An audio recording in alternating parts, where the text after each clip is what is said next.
Welcome everyone. I don't want to hover over the Is that later or later? Okay. Can you hear me all right? At the back, can you hear me? Okay. Well, welcome everyone. I think we are letting people in. Two people in the waiting room. Faces I know and some that I don't. Okay. And you're all most welcome to be with us. As you know, the first part is the annual general meeting, which we'll deal with within an hour, and we will finish an hour Louder? from now. Can you do the mic louder? No. That's Because we're running a very tight schedule. We will then have a break for half an hour and partake of food, drinks, etc. conversation. And then at 7:15, we will be ready to go and introduce Antoine Lacouf, who delivered the oration for this year. And you seem to follow from that. But both she and Gabriel Strickland are getting briefs to respond. But have other commitments to the we can't keep them beyond the time given to be at. But that's the reason why I want to stick to the timetable. That has much to. So, in welcoming you, may I acknowledge and pay respect to the First Nations on whose traditional land we meet today. I acknowledge the custodians of the earth and of all things that grow and breathe in the soil, our First Nations. We thank them for passing their wisdom and heritage to all of us since the Greek time. We acknowledge the wrongs done to them by newcomers to this land, and we seek to be partners with them in righting these wrongs and in living together in peace and harmony with them and with the land, our common home. We look forward to the day when Australia will listen carefully to their voices, to their wisdom, and formally recognise the sovereignty they have never seen. Extend to them the justice so long owed. So I declare the annual general meeting open, and Ahmad, once he gets here, will be the one who takes the minutes of the meeting. We have the minutes of the meeting a year ago. Some of you will have seen them, and others who are new will not have seen them. But we need to, the formality of acknowledging the minutes to have been taken to have been document as an accurate record. Is anyone happy for us to do that? We need informal motions, we will take them as well. Hopefully not too many. I have 3 apologies at possible fourth. Lawrence Splitter, who is attending a conference in Japan. Ben Cromer, who is the chair of the first 2 committee members, who is hosting tonight his sister's 18th birthday, so he will be on leave. And Spencer Zivtak, who is going to hospital today for a knee surgery. It's possible that someone else, apologies, may be coming from Paul or Marshall, who is very sick from that. Really good point. Are there any other apologies? No, anyone. Okay. So, Yes. Tracy Foley, an apology. No, he's joining us online. And Jeremy. Yes, there are plenty of people joining us online. And in welcoming everyone, of course, I welcome everyone who's joining us online. I should have said earlier that there'll be a lot more people coming who are really coming for the oration and who thought, for one reason or another, they would skip the formalities of the AGM, though we hope there'll be some interesting issues to consider in the course of the AGM. But the first thing we need to do is to get a secretary's report, which is basically an overview of what has transpired these last 12 months. So, there, if you wouldn't mind joining us for it.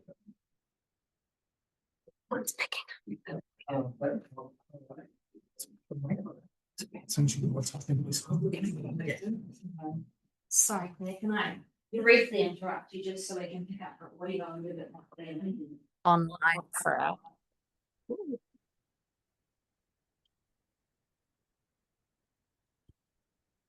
Is it? Or not?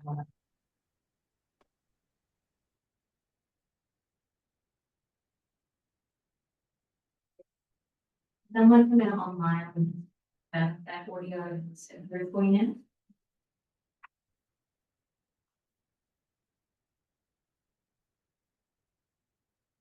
Please. Hello, online, can you hear us? Yes, getting out. Okay, well, thank you and welcome to everybody. It's been actually a pretty big year for conversations at Crossroads. Quite a lot of events and conversations, both in person and online, that have helped to consolidate the purpose of the organisation and provide a solid base on which to go forward and build a greater level of participation and making the changes needed in creating a more just world for all of us in the entire humanity. We begin with the annual oration, which is our calendar year runs from now till next November. The annual oration, which was given by Raymond Gator, who most of you probably know, that he's a world-renowned moral philosopher, and he's the honorary professorial fellow at Melbourne University, as well as emeritus professor of moral philosophy at King College London. It was also his, from his point of view, his final public speaking event. So we were honoured to be people who were able to be part of that. On the 30th of November, a large group of people attended the Bach Salon, which was at the Ian Potter Centre, part of the NGV. This was a presentation of Bach paintings from the NGV collection, and they included some of the earliest pieces through to contemporary works by some of Australia's most renowned artists. Our first event for 2025 was a Big Ideas on the Pub, or part of the Big Ideas on the Pub series, which considered the future of universities in Australia, with speakers including Jill Blackmore, Professor of Education at Deakin University, William Boucher, who is from the Centre for the Study of Higher Education at Melbourne Uni, and Ben Cromer, who was a third year student at Melbourne University. It was a great conversation, actually. A great contribution from the student, I thought, Ben Cromer. An online event was organised on Monday, the 10th of March, Gus, Gaza, Ukraine, and Crossroads. This was a panel of public intellectuals with an knowledgeable experience in geopolitics and included Jeffrey Sachs, Francesca Albanese, Hillel Schenker, and Professor Graham Hill. During this period, too, we began working on a pilot scheme in deliberative democracy, establishing a citizens' assembly online. The citizens' assembly approach comes out of the decline in trust in public institutions, including government, to create policies that are in the interest of the community. And they also fail to listen to people more broadly. The pilot project dealt with the issue of nuclear power, and sessions were held online throughout April. And that was on failed. Only headed by Eddie Klasky from LD. Professor John Keane and Professor John Quiggin were speakers in our conversation series held on July the 8th in 2025, in conversation with Professor and Leary. They spoke about the decline in development in the Western world and what possibilities there were for democratic renewal. Later in July, a conversation regarding artificial intelligence was held at the Oxford Scholar Hotel in the city. This was led by Tim Agm, philosopher and host of the Voicecraft podcast and Underground Philosophy. Speaking with him,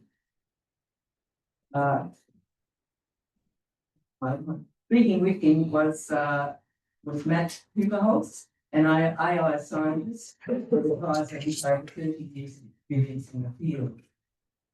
Tim Adam hosted another conversation evening at the Oxford Scholar on the 12th of September called Just War or Just Peace.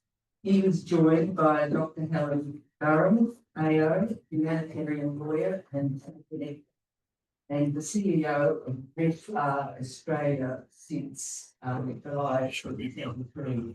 That's the Register of Engineers for Disaster Organisations in 10 years. And Professor Camilleri, together they discussed how instructing us the war in our time in Gaza, Ukraine, Sudan, Myanmar, and what are the nuclear threat and the implications for climate change, among other difficult and important questions. On the same subject of violence in the Middle East, Professor Camilleri hosted very enlightening interviews with 4 public intellectuals from around the world. These included Professor Richard Paul, Dr. Sylvan Ruff, and Helena Collins. A couple of those from the US and yeah. These can be found on our website and YouTube if you're interested in catching up with those. Ready? On the 1st of October, Dr. Ishan Ayam led a conversation entitled China, India and Australia's post-US future. This event was sponsored by Newman College and held in their oratory at Newman College. Speakers included Professor Wanik Sung, Dr. Alan Patience and Dr. Pradeep Paneja. This was a hybrid event with many people present in person and online. Some of the younger members of our with a young cohort which is bearing fruit and promises to be a major part of our work in the future. The main people involved in that was Robbie and Silver. Many of these events are available on our website. Along with these events, there are podcasts, interviews, media releases, and other resources. All of this activity requires much work behind the scenes, which is delivered by a coordinating group of diverse people who bring a range of skills, ideas, and life experiences to make this all happen. During the latter half of 2024, we held a major fundraising drive to support the employment of an assistant, and Talitha Fraser was engaged as our admin and communications assistant, working between 5 and 8 hours per week. She's had primary responsibility for the technical aspects of regular mail-outs, approximately 3 to 4 a month, preparing audio-visual materials for the promotion of our events and activities, uploading material on the website and our social media pages on Facebook, Instagram, and LinkedIn, and overseeing CNC's email account, including responding to all queries. So we have a number of social media pages. We use them primarily to publicise our activities, but there is relatively little traffic. We have made some modest use of paid advertising through social media. And as of September 2025, our membership stood at 127. We've not yet, as yet, engaged in a serious membership drive. And just one thing I'd like to add, actually, for any of you out there who are really interested in the work of Conversations at Crossroads and would like to be involved, but you just don't have time to do other things, being a member is a way you can actually support. It's a good way to actually support the work. And it's quite easy, and through that you then also get lots of information about what's going on. Here it is. Here.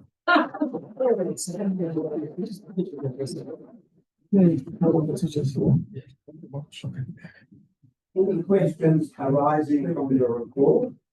Any comments, questions? Don't have to.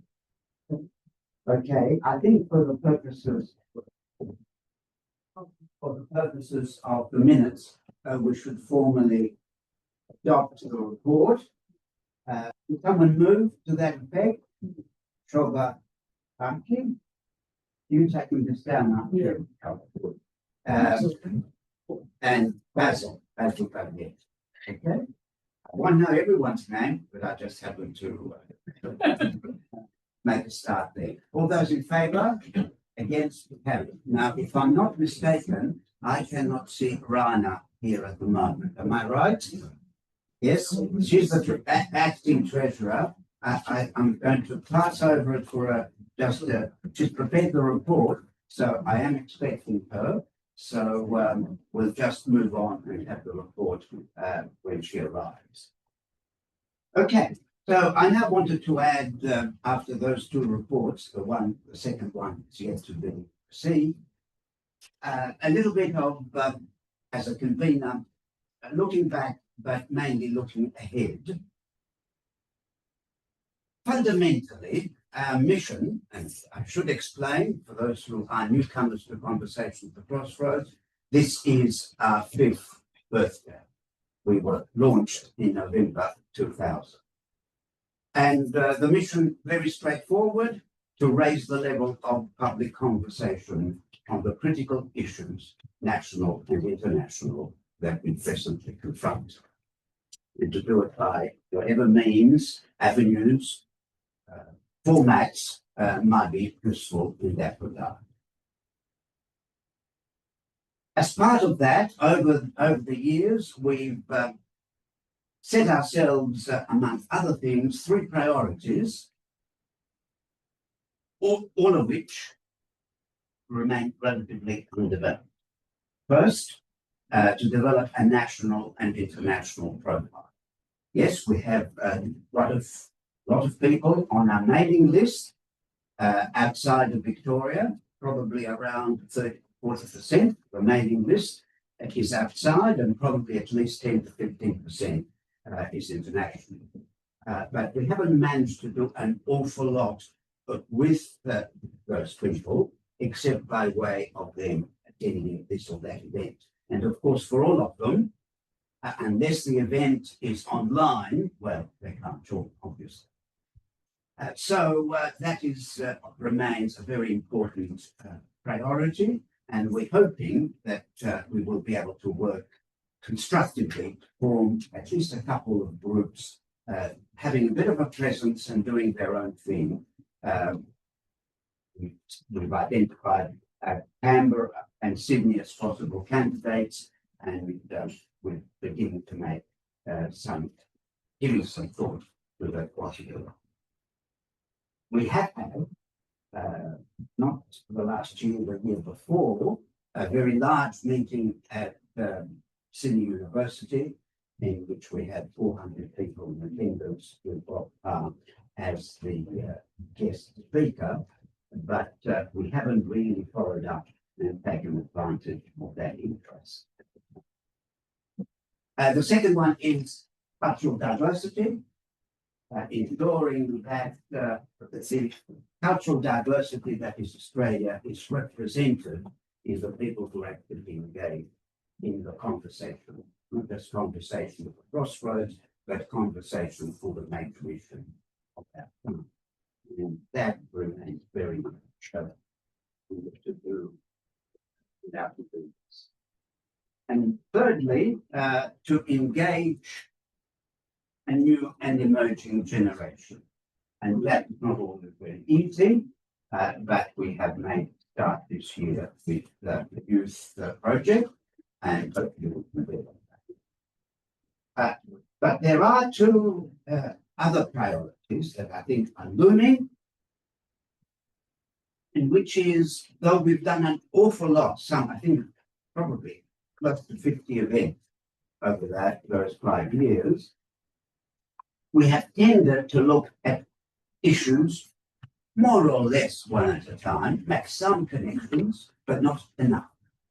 And really, we live in a world in which everything is connected with everything else.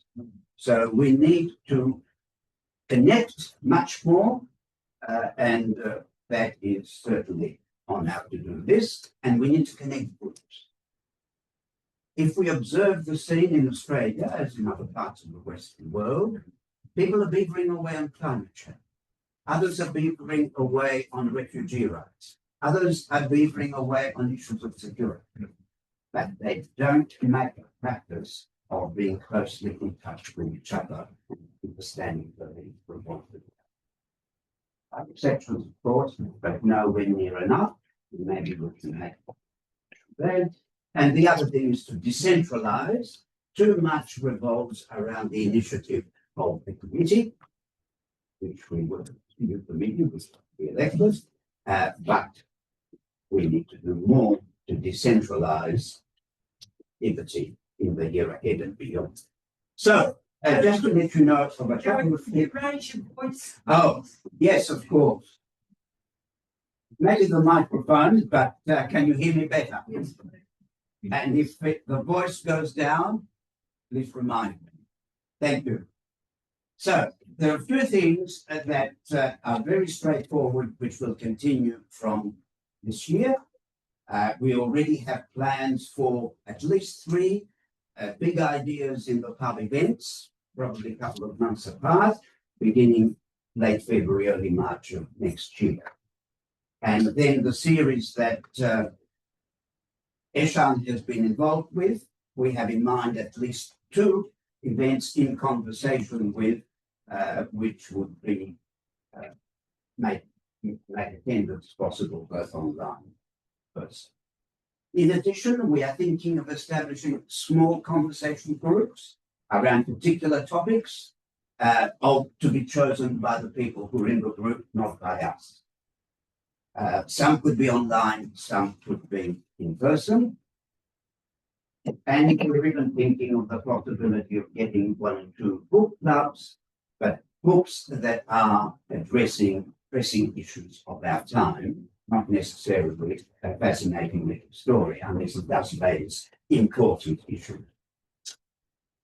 We'll continue with the youth engagement project, and clearly we want to do more on the multicultural side, and particular shifting the emphasis from what we understand multicultural to be to intercultural.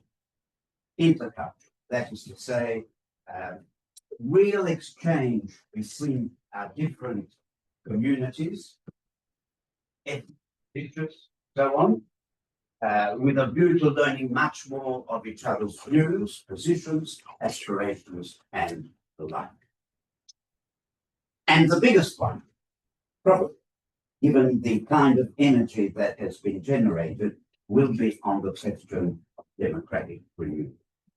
And that's the area that another one of our committee members has been active, to put it mildly. In fact, that's the understatement of the year.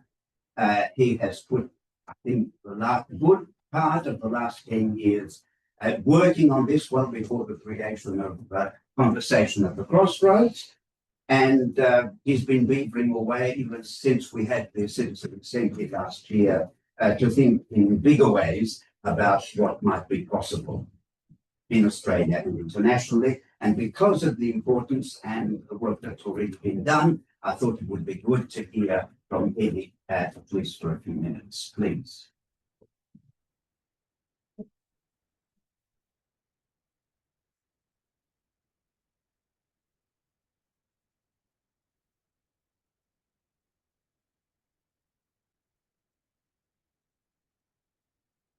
Hi everyone. Let me just change the maybe I'll hold it.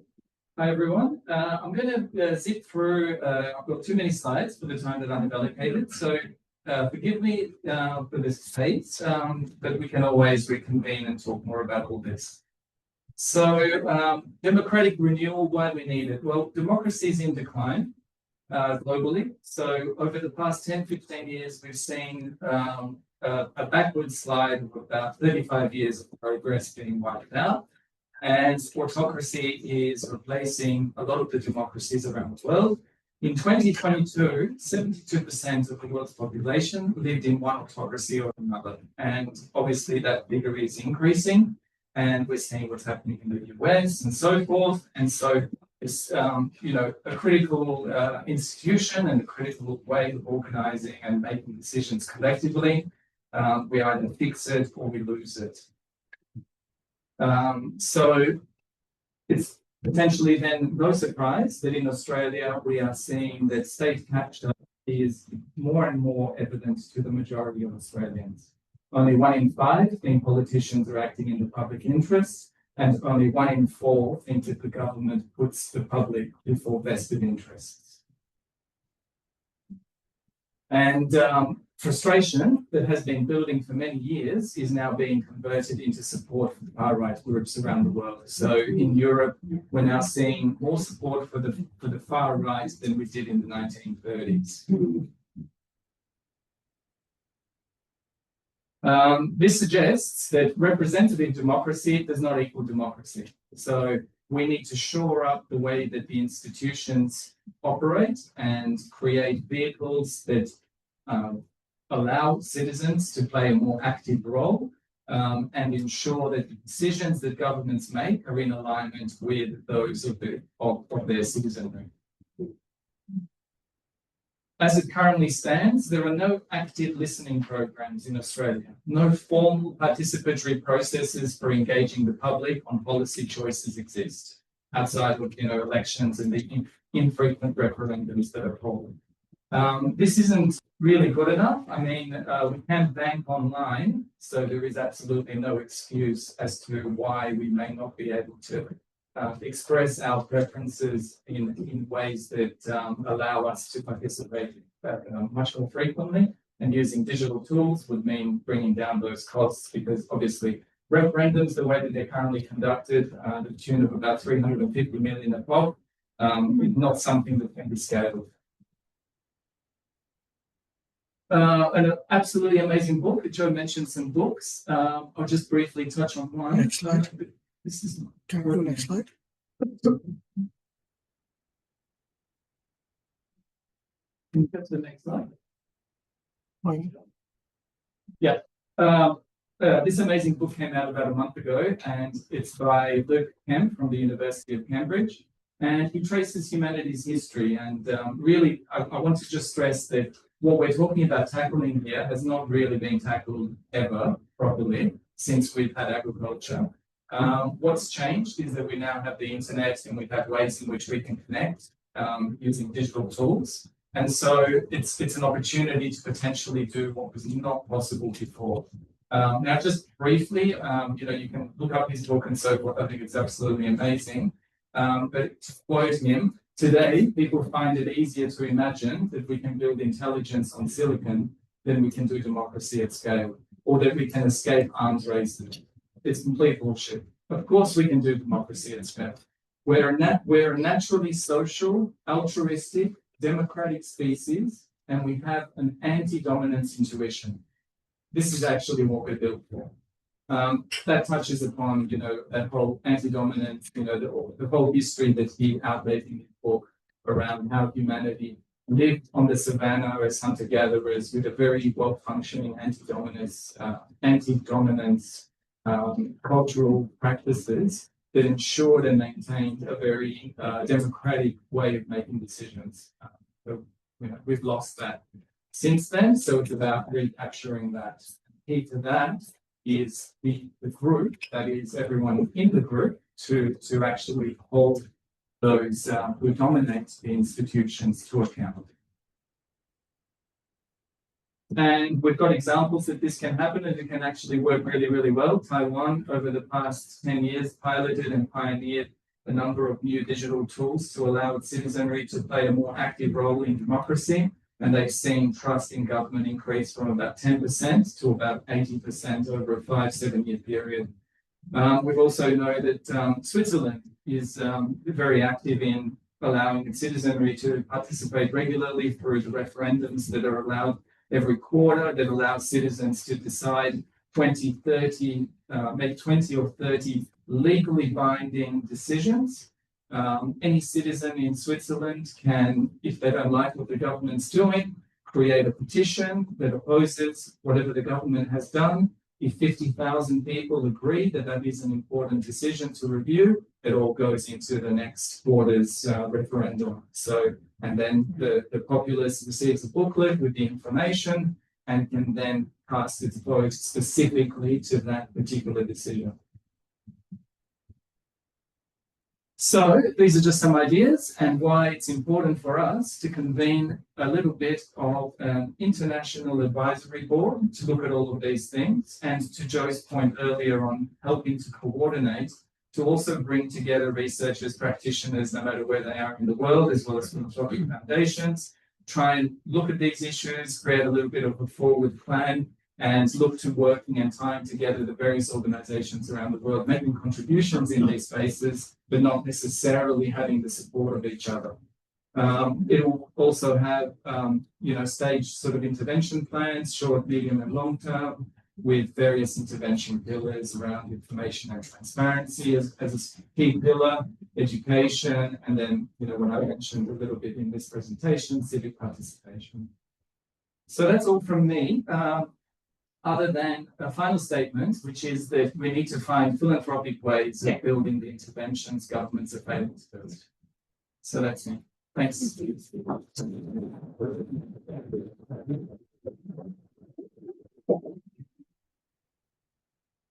Thank you, Eddie. Now, we'll open it up for a few minutes anyhow. Are there any arising from what Eddie's just been describing briefly? Are there any comments, ideas, questions that people would like to put on the table, so to speak, on the whole question of democratic renewal? How do people feel about the issue or issues involved? Is this something worth doing? And is there a constituency, at least in Australia, for that kind of conversation to get off the ground? What? Yes, Katrina. Before any participation, we've got Microphone. Who's looking up with the microphone? You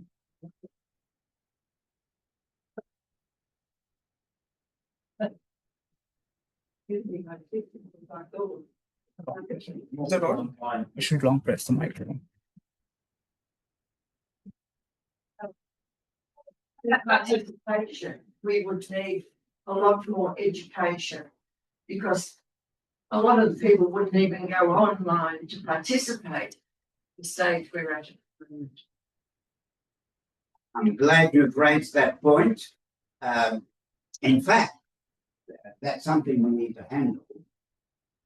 If democracy is understood to be merely people expressing their point of view based on very little knowledge and understanding and information, it's a guarantee for the wrong decisions to be reached.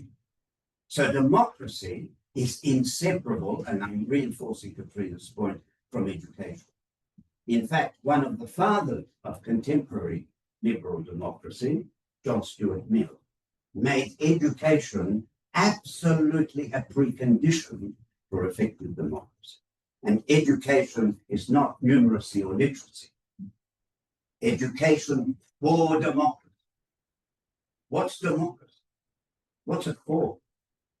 And a lot of people don't really know the first thing about it. It has very little to do with elections. Very, very little. 2% election. Democracy, the fundamental meaning, maybe to put it very crudely, is taking care of life together. Taking care of life, all life, human life and other forms of life together. And coming together to find out ways in which that can be done. When you meet to do that, you're engaging in democracy. When you meet in order to pursue naked self-interest, It's not democracy. But you have to be educated to think about these options. And unfortunately, our institutions at the moment are not particularly well equipped to help emerging generation to think creatively about democracy. And that means not just the nation. It means democracy within the university. It means democracy within businesses, democracy within trade unions. If you don't experience it there, why would you bother even thinking of experiencing it nationally? You have no direct knowledge of it. You have no direct experience of it in the 101 ways in which it operates. And let me say something which is a bit brutal. The social movements we have in their day-to-day organizing are not always paragons of democracy. That's true too.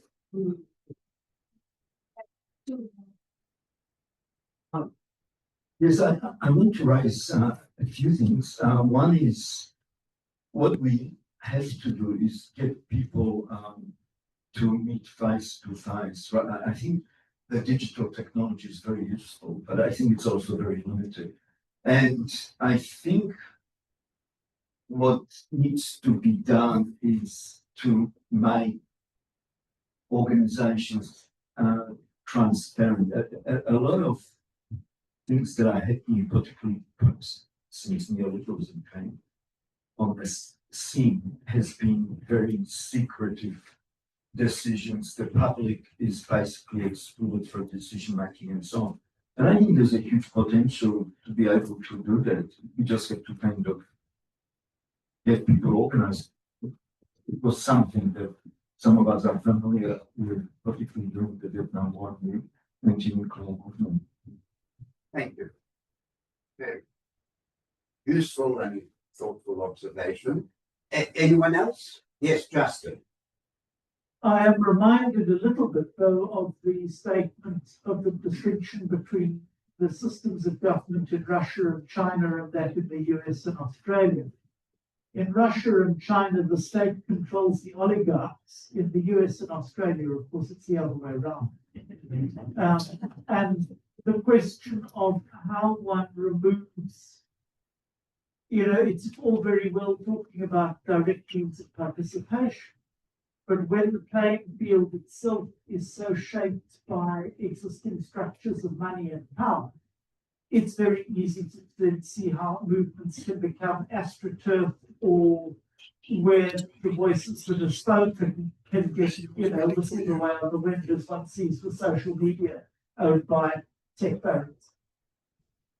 Thank you. Big questions. Any more? One more, if we may. Oh, all right. Yes, please. I'm not a member, I know, but I'm entitled to. Of course, it's open to the My public. name's Joan You Staples. can't vote, but you're fine. My name's Joan Staples, and I listened with great interest to the report of the work that you do. And it seems to me that what you have been offering is very valuable, high-level intellectual discussion about fresh thinking about democracy and how we might move it. But I would like to, and I think that's an incredibly valuable role that you're able to fulfill. You should do so.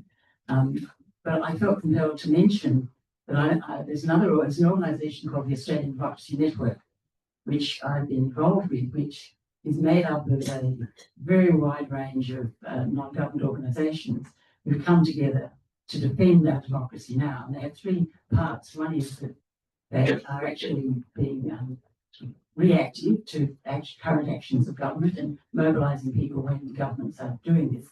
But they've also put together a framework of the changes that our current government needs. And I think I must make the point, it's very much sort of hands-on rather than actual heavy thinking that you've been doing here. But they also are organising, meaning the early stages of organising on the ground for smaller groups to take positive steps to think about the things you're thinking about. And I'd really like to be able to introduce you to them. But I think it's totally confidential the work that you're doing. But I wanted to mention it because I think that the value of the work that you're doing is just so important. but linking it to some sort of more grassroots level would be that's interesting. We can make sure to make the introduction. Why don't you come forward and present the treasurer's report? Sure.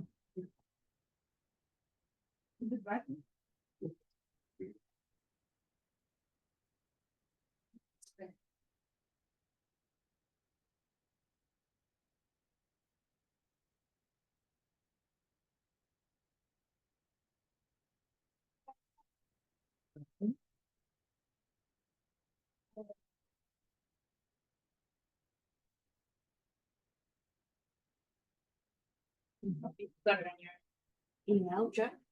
Just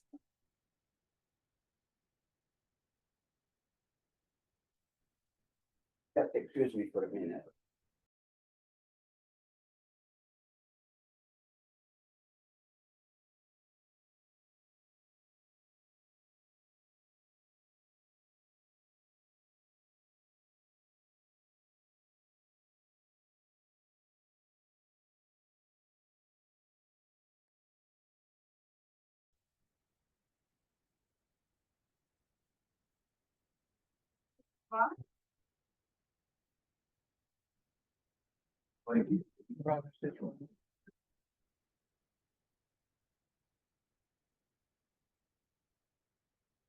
Guys, Yes, you're good. I'll have it up in a minute.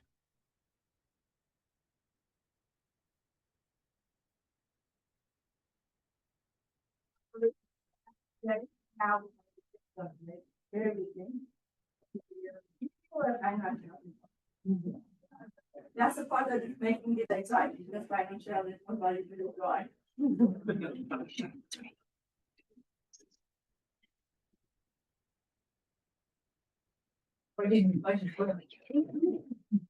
Yes, I know.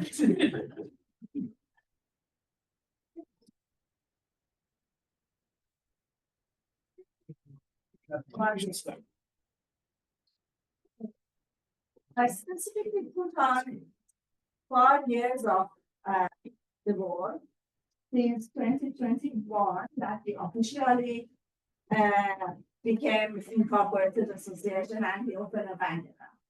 And it's really my honor and pleasure to say that I'm one of the founding members since COVID time that we got together online. I'm Diana Berry, by the way, and I have been the treasurer of the conversation at the top of forever. I feel that it's a good time to sit down and give the space to other people who are interested in numbers. So, as you can see, intentionally put the numbers together to see how we went through the last 5 years. One of the most important things in this table specifically, you can see that the last 2 years specifically, we had a growth in our income because we could manage to have more events that were paid, and also we had good crowdfunding. So I think events, in-person events especially, are really valuable and people value that and like to join. It has expenses beside that, but it creates a little bit of balance between what we spend and what we get in. As a non-for-profit, we do not have an income or a benefit. So it's really important to make sure that we are spending the money and there's no specific funding reserved in our account. And we are a tier 1 organization. Can you go down, please?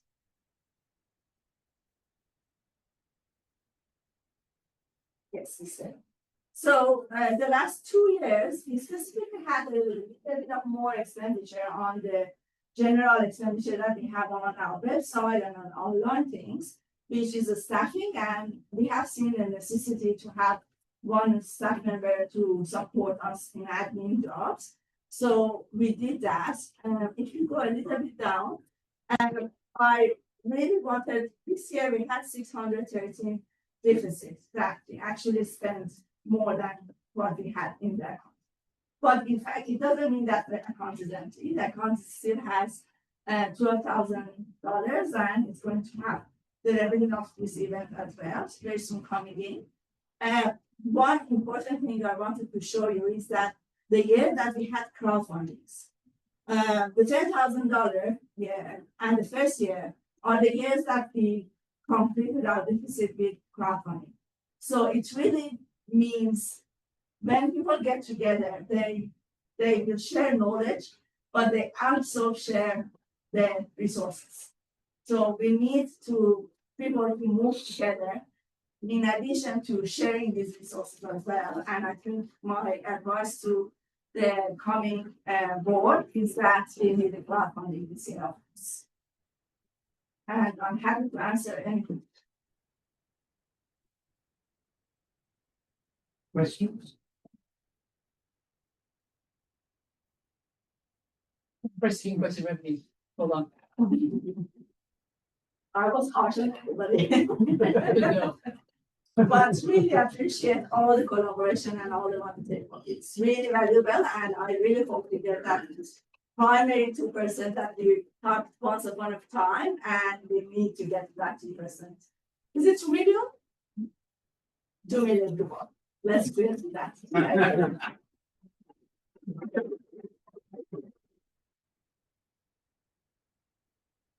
We have we accept the Treasurer's financial report. Christian, seconded. Robert. Okay. Thank you. Now, let's formally put it. Is everyone in favor of adopting the report? Been moved and seconded? Yes? Yes? Anyone not? All right. Now, a few more little things, and then we have to elect a new committee. The first thing, if you can go to my next slide.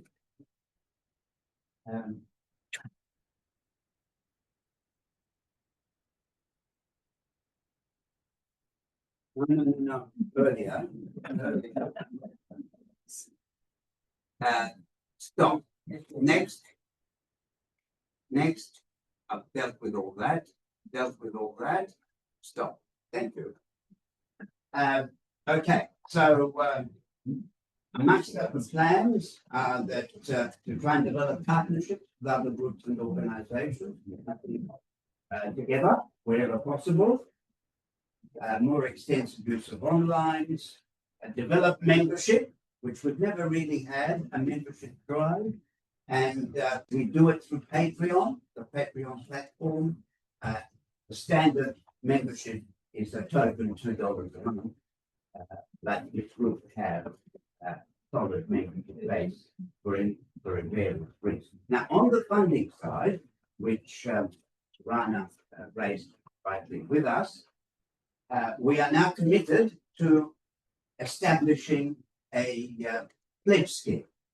And we hope to have it up and running by the end of November, in the next couple of weeks, which would enable people to make a commitment, apart from membership, which is $2 a month, monthly, quarterly, annually, one-off, whatever they are able to, and in the hope that in the course of the year, we would at least raise 28,000, which is the assessment, the commitment is made, that we will need if we are to be able to raise, given the load, the workload, the number of hours that Talita is putting into the operation from a very, very small 5 to 8 to perhaps the equivalent up to 2 days a week. So hopefully, once the pledge scheme is off and running, the level of support. The only other practical thing I wanted to mention is that we've all been provided with a sheet which we regard as crucially important. It's a survey of any ideas you may have on a number of questions. To fill it would require no more than 4 or 5 minutes, 4 minutes probably. So if you can, between now and when the oration begins, if you could please fill it in, and we will take ideas, suggestions, offers of any help very seriously over the coming months. But I do make this very quickly, please. And do it,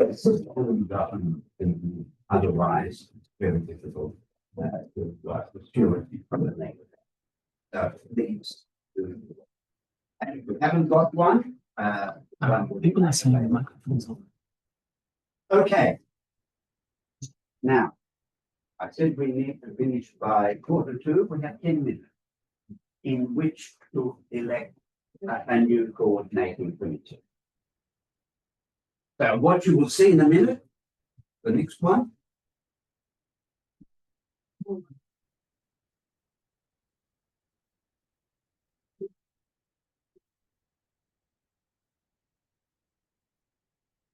Yeah, okay. So you can see what it is we need to do. We need to elect 4 office bearer positions: convener, deputy convener, secretary, and treasurer. And then a number of other committee members. And we go for size because there's so much to be done. We see this not just as a kind of executive, we see it very much as a working team of people taking on a range of different responsibilities in line with their interests, their skills, their time, and their energy. So that's the idea. So what I now propose to do, quickly as we can, but not too quickly, is to put up on the screen, we have nominations, okay? We have sought them from people far and wide, and we have quite a few nominations. So, but not for the first 4 positions. We have a single nomination. This time last year, I made it known that it was my intention to pass them back on to someone. For a variety of reasons, this hasn't been possible. And so I'm prepared to do it for 1 more year, but I can assure you, April and May for transition.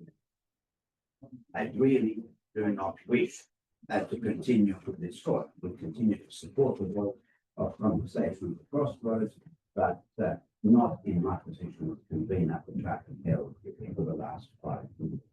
So you have a nomination. Next one, for better or for worse. For me, we thought it would be useful because a lot of people don't know. Some people were nominating to give you photo, a nomination seconder, and a brief bio. You don't need to worry about that. No course. Okay, so don't think there were any. We asked any other nominations, and we don't normally make it a practice to take nominations from the floor. But if someone's bursting, who am I to stop it?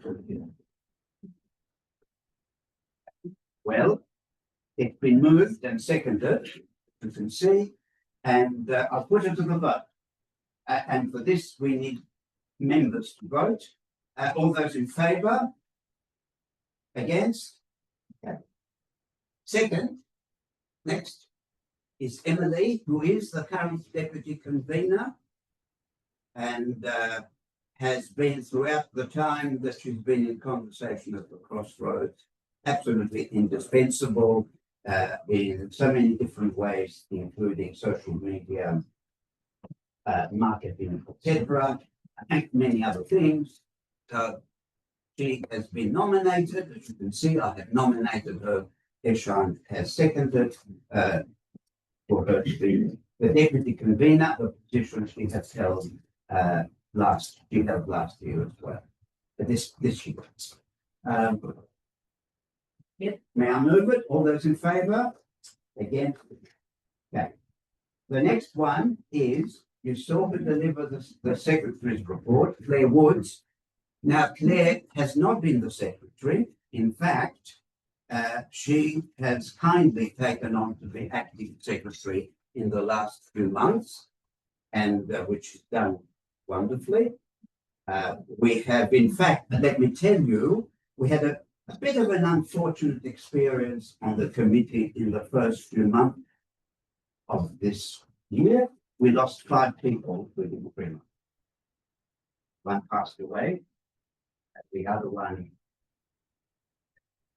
ill health. The other one had to go back to Vietnam for family reasons, unexpectedly, and so on. So we lost 5. And one of them was was the secretary. So that fortunately for us, Claire has stood in as acting secretary the last few months, and she has agreed to accept nomination for this company. Any other suggestions? Let's go to the vote. All those in favour of Claire Wood, duly secretary role? For, against? Okay. The treasurer now, I want to thank very, very much Rana Ibrahim, who has been treasurer for 5 years. The last 2 years, she would rather not have been because of her time commitments, work, and so on. But she's kindly continued to act as treasurer. So 5 years is a good innings for anyone. So we have put the hard word on 1 or 2 people, and one has come to the party, and that's Ishan. And there he is. He has been nominated and seconded as treasurer, nominated as treasurer for the company. Everybody, all those in favour? Against? Carried. Now, the next lot are committee members, and we won't take them one by one. We'll be here for a long time. Now, to simplify it, the first 6 are current members of the committee. Okay? And then there's quite a few more. All right. So we'll go one at a time and give people the opportunity to have a look. So would you who joined the committee last year and have been with us and has agreed to nominate again. And there is, no, we won't go that fast. We will just for you to glance at, in case you see anything particularly unsavory, not that, you bring it to our attention before it's too late. So there she is, and she's here. You can stand up if you like for a moment. There you are. Next one, Rebel. There you are. Is been with us last year and happy to continue for the coming year, and that gives you an idea of his background. All right, we go to the next one. They're people that have been on the committee. That's Eddie, whom you've seen speak about democracy, and he's been included in the seconded. Have a look at something of his background. Okay, we're on to the next one. Here's an apology because Lawrence is in Japan at the conference, and he's the professor of philosophy, and his forte is critical thinking, dialogue, and the collaborative inquiry. He's written widely on those issues, and he is indicated he will accept nomination and has been duly nominated on second. Okay. Next, Shobha, who is sitting on the front row and who is indefatigable and assists in different ways, including in from time to time alerting people to things they need to do. Okay, so there you are, very rich background, and I'm glad she's happy to nominate again, and duly nominated, seconded, and we go on to the next one. Okay, and there's Ahmad sitting next to her, busy taking minutes, and well, you can't stand up, you've got your laptop there, but anyhow, what he doesn't tell us is that he is from Afghanistan and came to Australia as a refugee. Okay, all right. So we're doing very well multiculturally on the committee. Yeah. Not so well. All right. All right. Next. Okay. Right. Nail was to be on the committee last year, but it wasn't to be. Many other things happened, but has agreed to nominate this year, and I'm very pleased about that. And now he is one of the new ones. And I should tell you that I have spoken with each one individually, and many other committee members have too. And so we know exactly the kind of person they are, what more or less. And but in the case of Nail, we've known each other, I don't know, for 1 year, and I can count. And he was for a number of years the manager, CEO of the Islamic Council. All right, we go on. That's the first one. The second one is Luciana Dodd. Luciana, are you with us online? I think.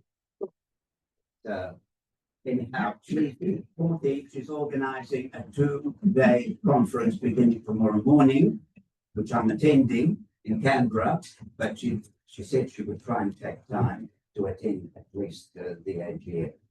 And she is the director of Mary Clark House and has had many other roles that you can see described there.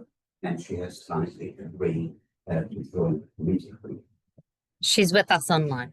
Sorry? She is with us on. Very good. So thank you, Luciana, for making time. It must be so hectic.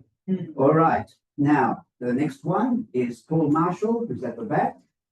And he became quite involved in the Citizen Assembly project.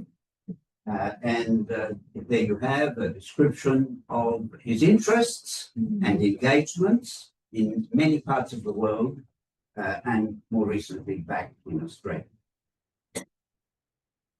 Okay, next one. Ben Cromer, finishing 3rd year at Melbourne Arts, Politics and International Relations. Looks like doing a 40 honours degree. Was very involved in the youth project and has attended many of our events. And there you are.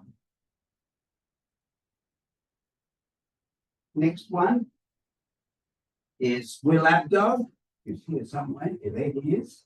And he's another stalwart, has supported so many different events, activities, self-conversations at the Crossroads, has a special interest in developing trade and investment relations, especially with the Middle East and North Africa. And you can see his other credentials in that and related field. Next, we're coming to the end of the list here. 2 more? Oh no, I missed one. Yes.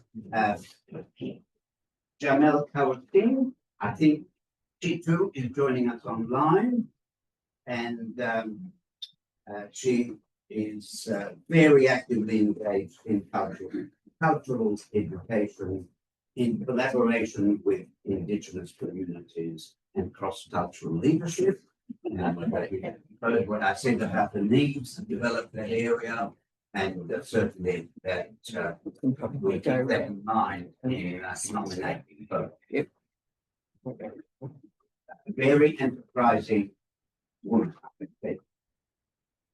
And finally, the last 2, Professor Sivkak is Professor of Law at the Lancaster University, was for many years a colleague of mine at Crossroads University, and is probably regarded as one of the top, let's say, half a dozen human rights lawyers today. He's just completed writing a book on failure in Australia to establish a human rights bill, the Human Rights Act. 7 campaigns since Federation, none has got up since. So He's agreed to join us. Unfortunately, he's having knee surgery as we speak. And finally, the man who is helping so well with our technical management of the event, and that's C Agm, who is completing a master's in IT at Melbourne again, University of Melbourne, and you can see some of his interests, originally from India, and there you are. Okay, now, if we accepted all of them, it would be two more than we've had on the committee the last year. But for what it's worth, I would think it would be a safe investment not to reject any of them, but that's me. But I have a reaction where people are comfortable with allowing all of them to join the committee, which will obviously need to break up into smaller working groups, etc. But we only meet once a month as a full committee, and hopefully we can manage. So, is there a motion that we accept these committee members that I have listed for you? All of them have been nominated and seconded. Are people comfortable? Yes. All right. Rana is moving it, and Leah is seconding it. All those in favour? Against? Carried. Well, I think I can now declare the meeting closed. I think we've gone 5 minutes beyond the allotted time. Apologies, but that's okay. It's time for refreshments. There'll be lots of food. Partake of it, glass of wine, tea, coffee, fruit juice, have your bevy. And take full advantage of it, and thank you. Good evening.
Sing the entire room. Okay. This is it.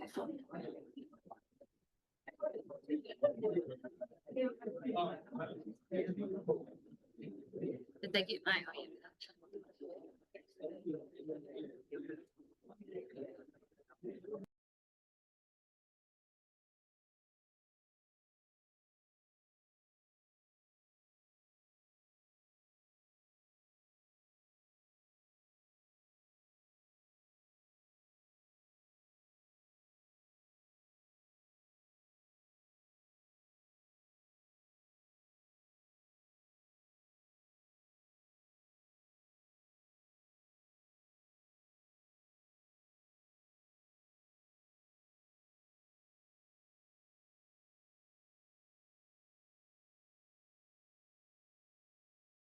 Testing the audio duration, testing the audio duration. Testing the audio duration, testing the audio.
Testing on two.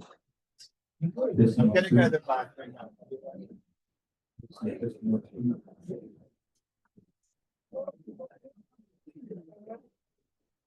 If this only with hand. I think it should be on. Thank you. Oh, yeah.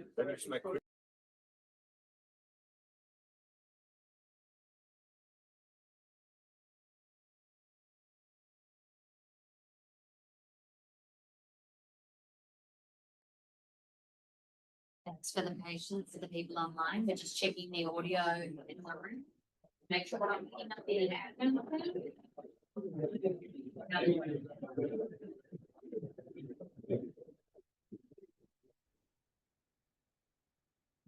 Getting the audio in the room, standing down at the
Stand up.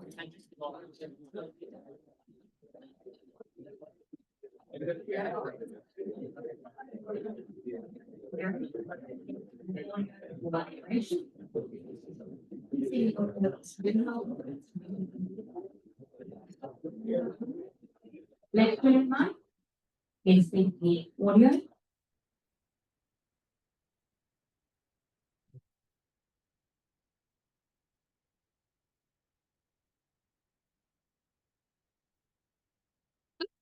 A little bit better. People went to. There's something I've fallen for.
I think the angle is pretty good. Beautiful.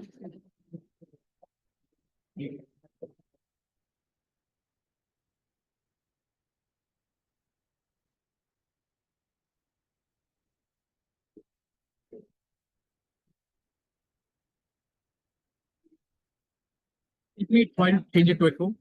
Let's just change.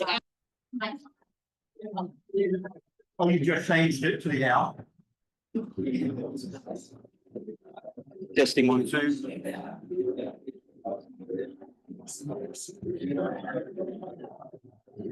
Testing 1, 2. Testing 1, 2.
You get any? Right, no, they can hear me.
No.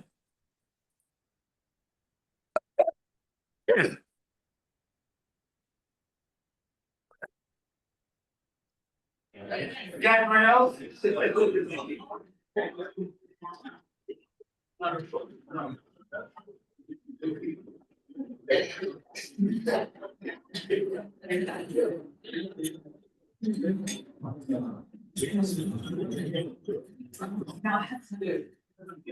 Would everyone please take their seats, so we're ready to start.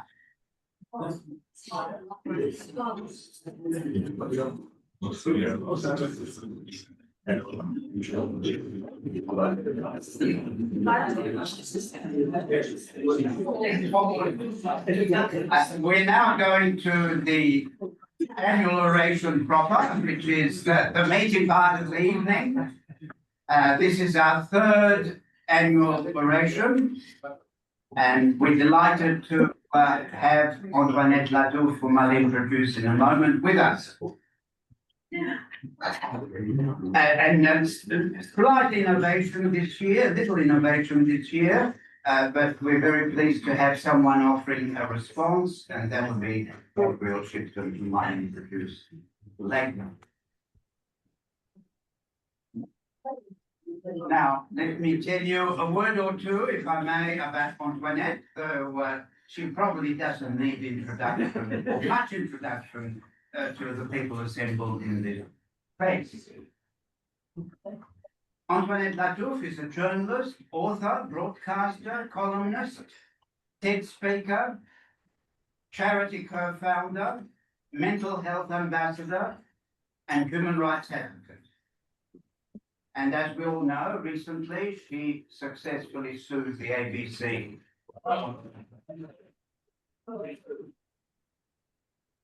She's a frequent contributor to TV current affairs programs, newspaper columns. She hosts the Weekend Briefing podcast and co-founded Media Diversity Australia some years ago. In 2022, she delivered the TED Talk Reverse Discrimination Doesn't Exist, but Tokenism Does.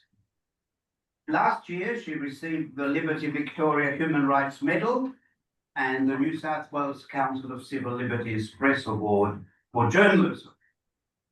Her first book, How to Lose Friends and Influence White People, cemented her as a sharp contributor to public discourse. The second book, Women Who Win, will be published by Penguin in the new year. And it's a great pleasure and a privilege to invite Antoinette Lattouf to address us in this year's annual oration.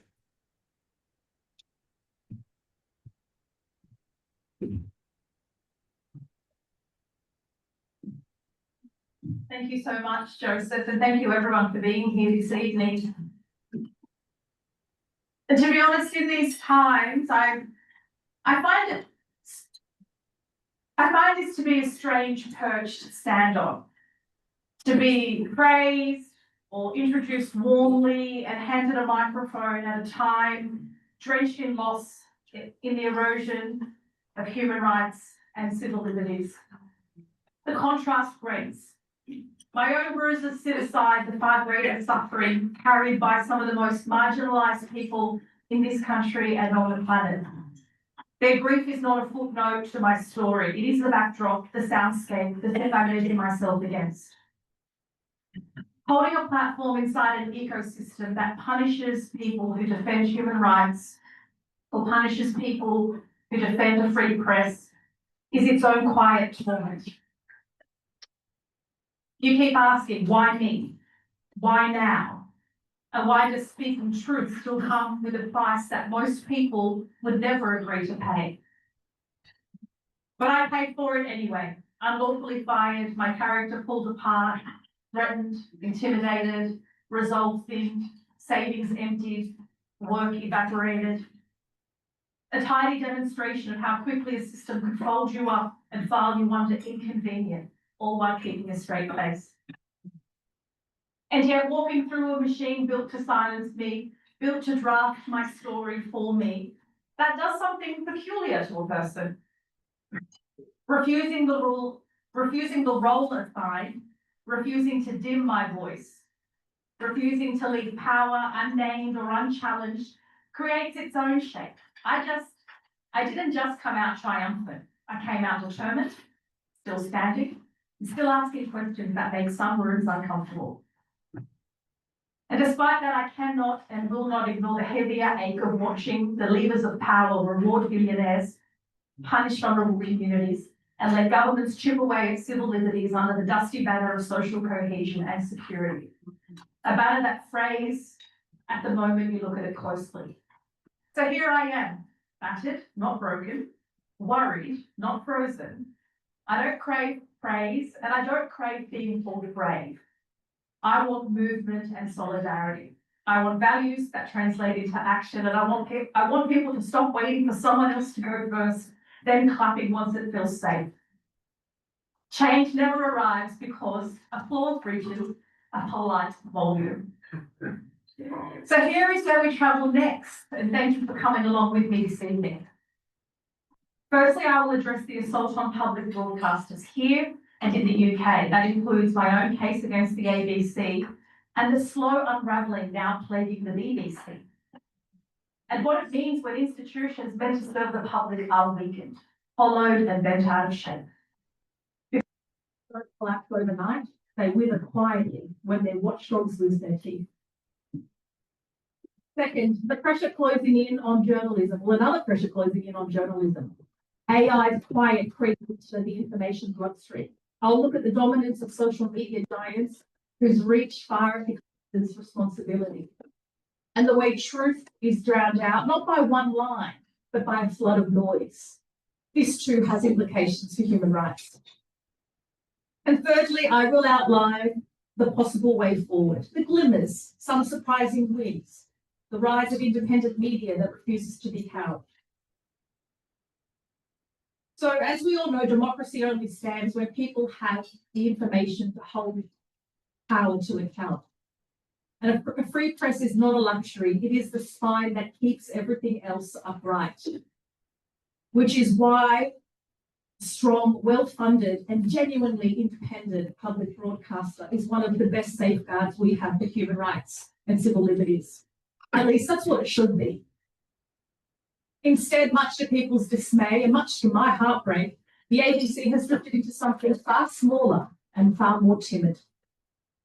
As was illustrated in my case, its leadership not only perjured itself in the witness box, its journalism and independence bent under pressure from pro-Israel lobbyists, and as Justice Darrell Rangier found in Latuke v ABC, the editorial spine collapsed the moment the Australian rattled its cage. There is a direct line between this kind of political fragility and the way stories about human rights are covered. Palestinians, among the most harmed, scrutinised and dehumanised people on earth, pay the price when a public broadcaster becomes allergic to truth that upsets the powerful.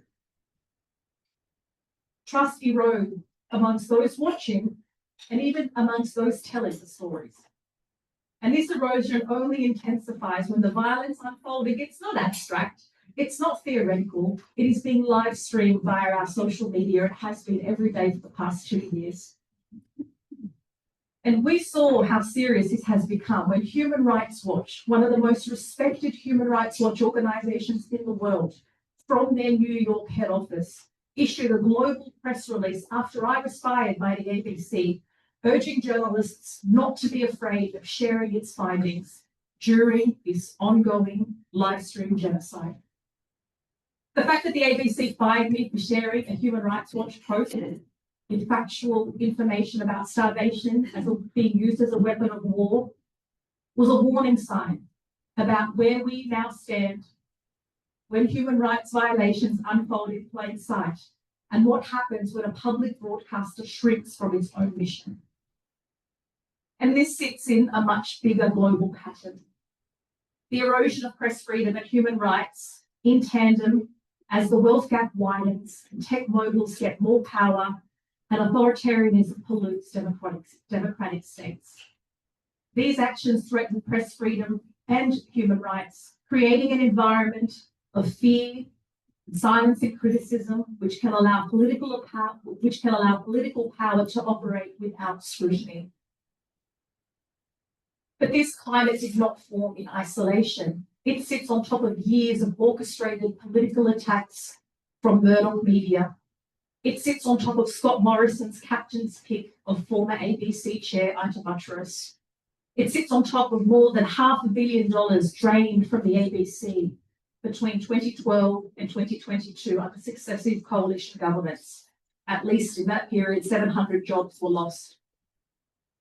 And when the ABC's own structural racism review landed in 2024 after Stan Grant's departure and found systemic racism was ingrained in the organisation, what followed was little more than polite acknowledgements, and we are yet to see evidence of structural repair.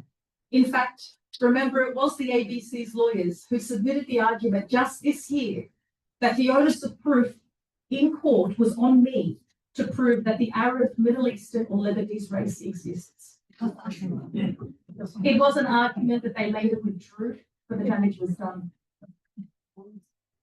All of this is happening in the wider context of a country that has been steadily criminalising journalism. In 2 decades, Australia has passed more than 75 national security and secrecy laws, more than almost any other democracy. And who can forget in mid-2019 when the AFP raided the ABC's Sydney headquarters over the Afghan files, which exposed alleged human rights violations by Australian special forces. The home of News Corp journalist Annika Smethurst was raided the day before. Whistleblowers also continue to face prosecution. And the message to reporters is unmistakable: proceed with caution.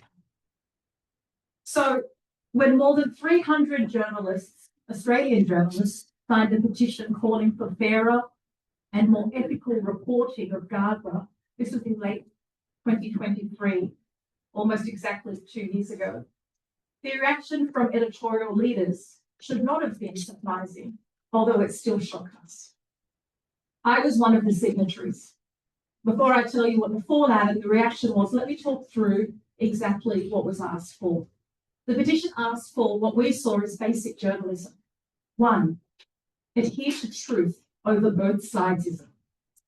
2, centre the human tragedy in the coverage of the conflict.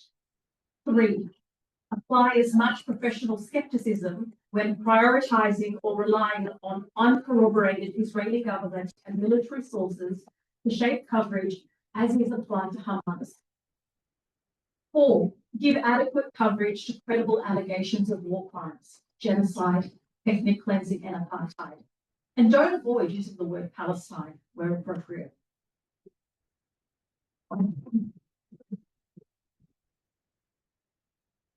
5, provide historical context when referencing the October 7 Hamas attack on Israel. The conflict did not start on October 7.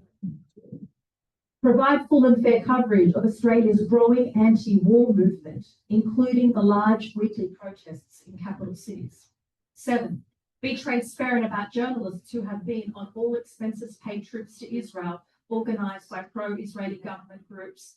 And there is a list of those journalists, if you haven't seen it. Crikey has compiled a list. And it includes pretty much the senior editorial leaders at most media organisations in this country. Number 8, trust Australian journalists of Palestinian, Arab, Muslim and Jewish backgrounds to do their jobs. Diversity is an asset in newsrooms and should be harnessed to enrich coverage. We've got a translation service. As a result of this petition that 300 of us signed in November 2023, journalists who signed from 9 newspapers were banned from covering Gaza. The Guardian did not have as explicit a ban put out, but it played out practically the same way. ABC journalists were chastised and put on notice. Many learned to keep their concerns to themselves. And I know this not in theory, but because journalists still contact me almost daily with stories they are not allowed to tell. Many resigned. Some remain, but feel this tension every day, that whether they need to pay their bills and stay employed, but they know that they're doing this story and also the craft of journalism a disservice. In the face of the worst human rights atrocities of my lifetime, Australia's media ecosystem is being shaped by billionaire owners, political pressure, and a powerful lobby group aligned with a state whose leader is wanted for war crimes. That combination has chilled coverage of human rights and genocide in a way I have not seen any other story influenced in my entire 20-year career. The democracy only functions when its press is free enough and brave enough to speak plainly. Right now, both are under strain. And until that shifts, the public cannot be confident that the truth reaches them unfiltered, and crucially, that our government is being held to account. Outlets now, while some are shifting slightly, still largely avoid using the word genocide, still prioritise Israeli denials in headlines, and still use passive language rather than humanising the unspeakable violence and horror inflicted on Palestinians. And even Lebanese people, as Lebanon continued to be dogged by the idea almost daily since the ceasefire came in place. Unlike the atrocities and unfolding genocide in Gaza, which are deplorable and yes, deserve more coverage and care, what we don't see happen there is headlines which allow the perpetrators to deny or lie about their actions. We should never both sides of genocide.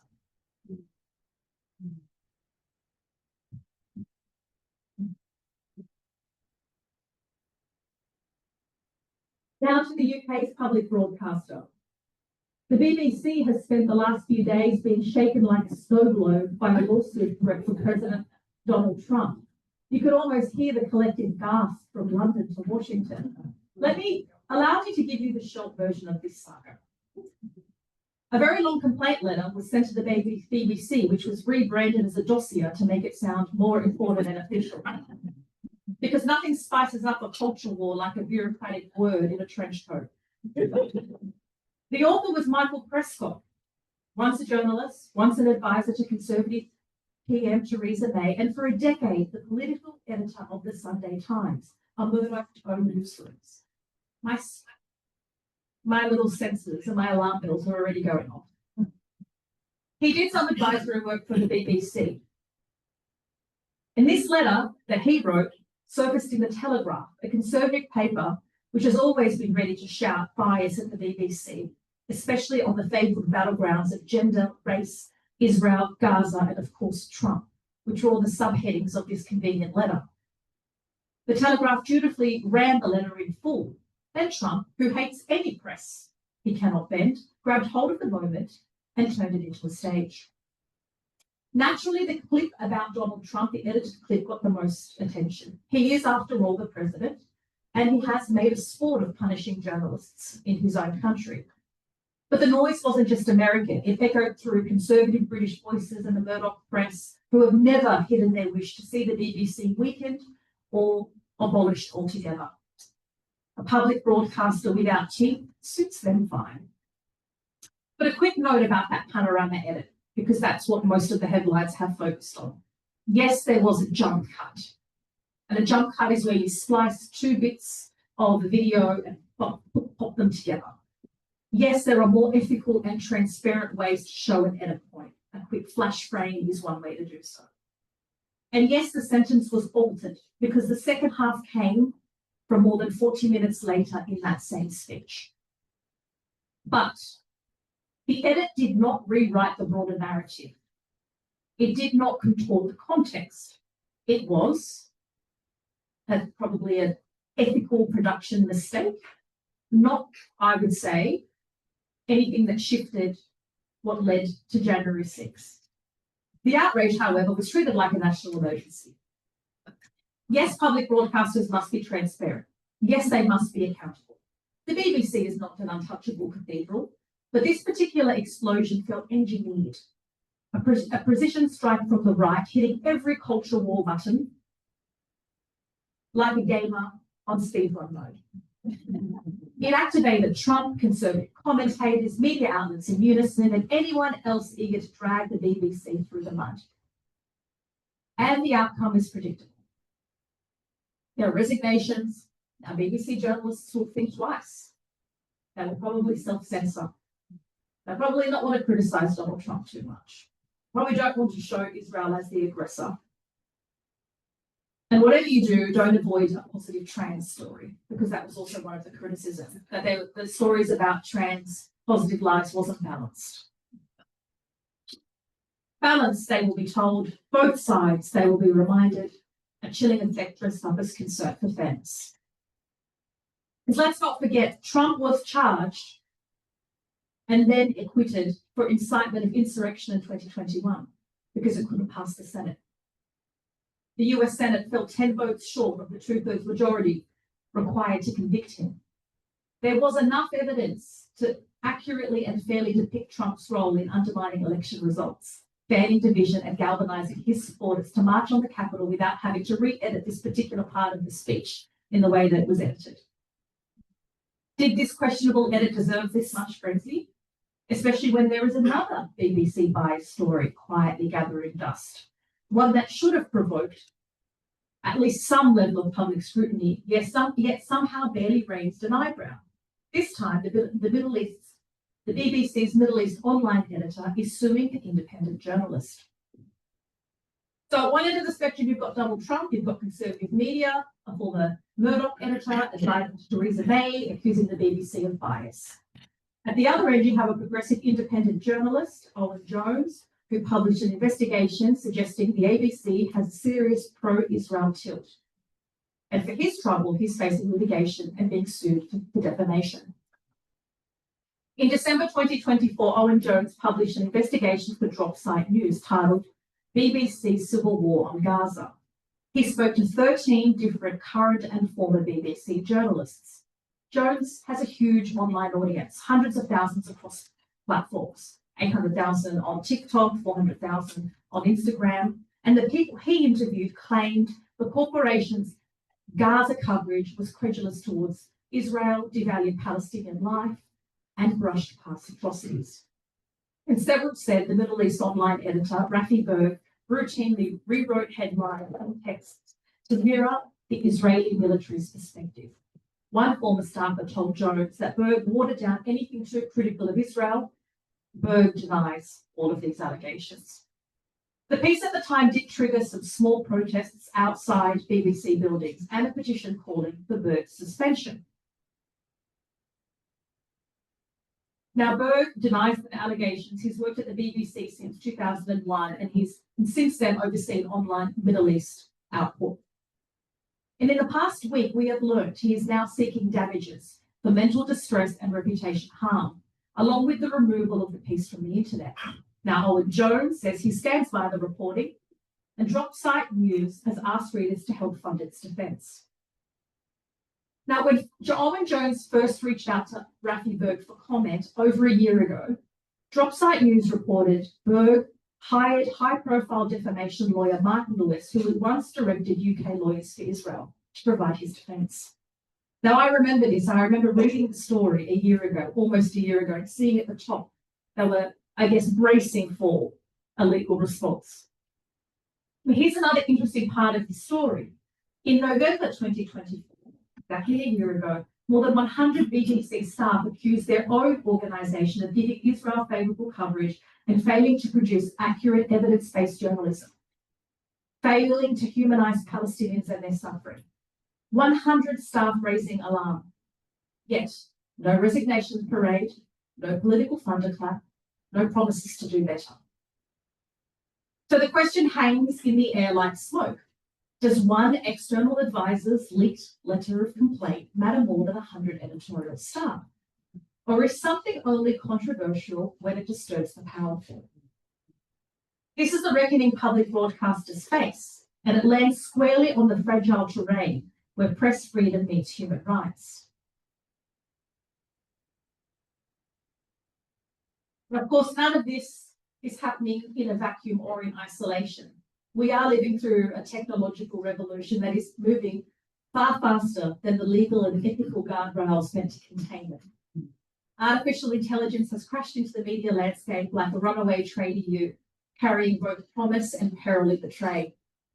Used well, AI can help us work smarter.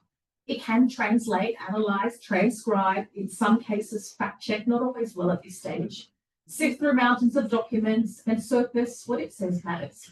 It can free up time for the kind of journalism, that actually strengthens democracy.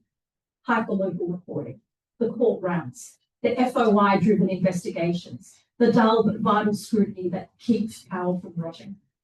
But in the wrong hands, AI becomes a weapon, a tool for censorship, a machine for surveillance, a megaphone for harassment and foreign interference, a factory for synthetic lies. Or as Donald Trump recently showed, another political tool covered extensively by the media after he posted a video on social media of an AI version of him flying a plane and dumping shit on protesters when Americans across 2,700 locations were rallying in the No Kings rallies, pushing against critical fascism. We've already seen radio hosts exposed in Australia as being AI. There will likely be more deep fakes that mimic journalists, fake articles attributed to real journalists, synthetic audio designed to smear, intimidate, or discredit. And let's be frank, authoritarians love a tool that can silence critics without leaving fingerprints. That is how AI becomes not just a threat to press freedom, but facilitator of transnational repression.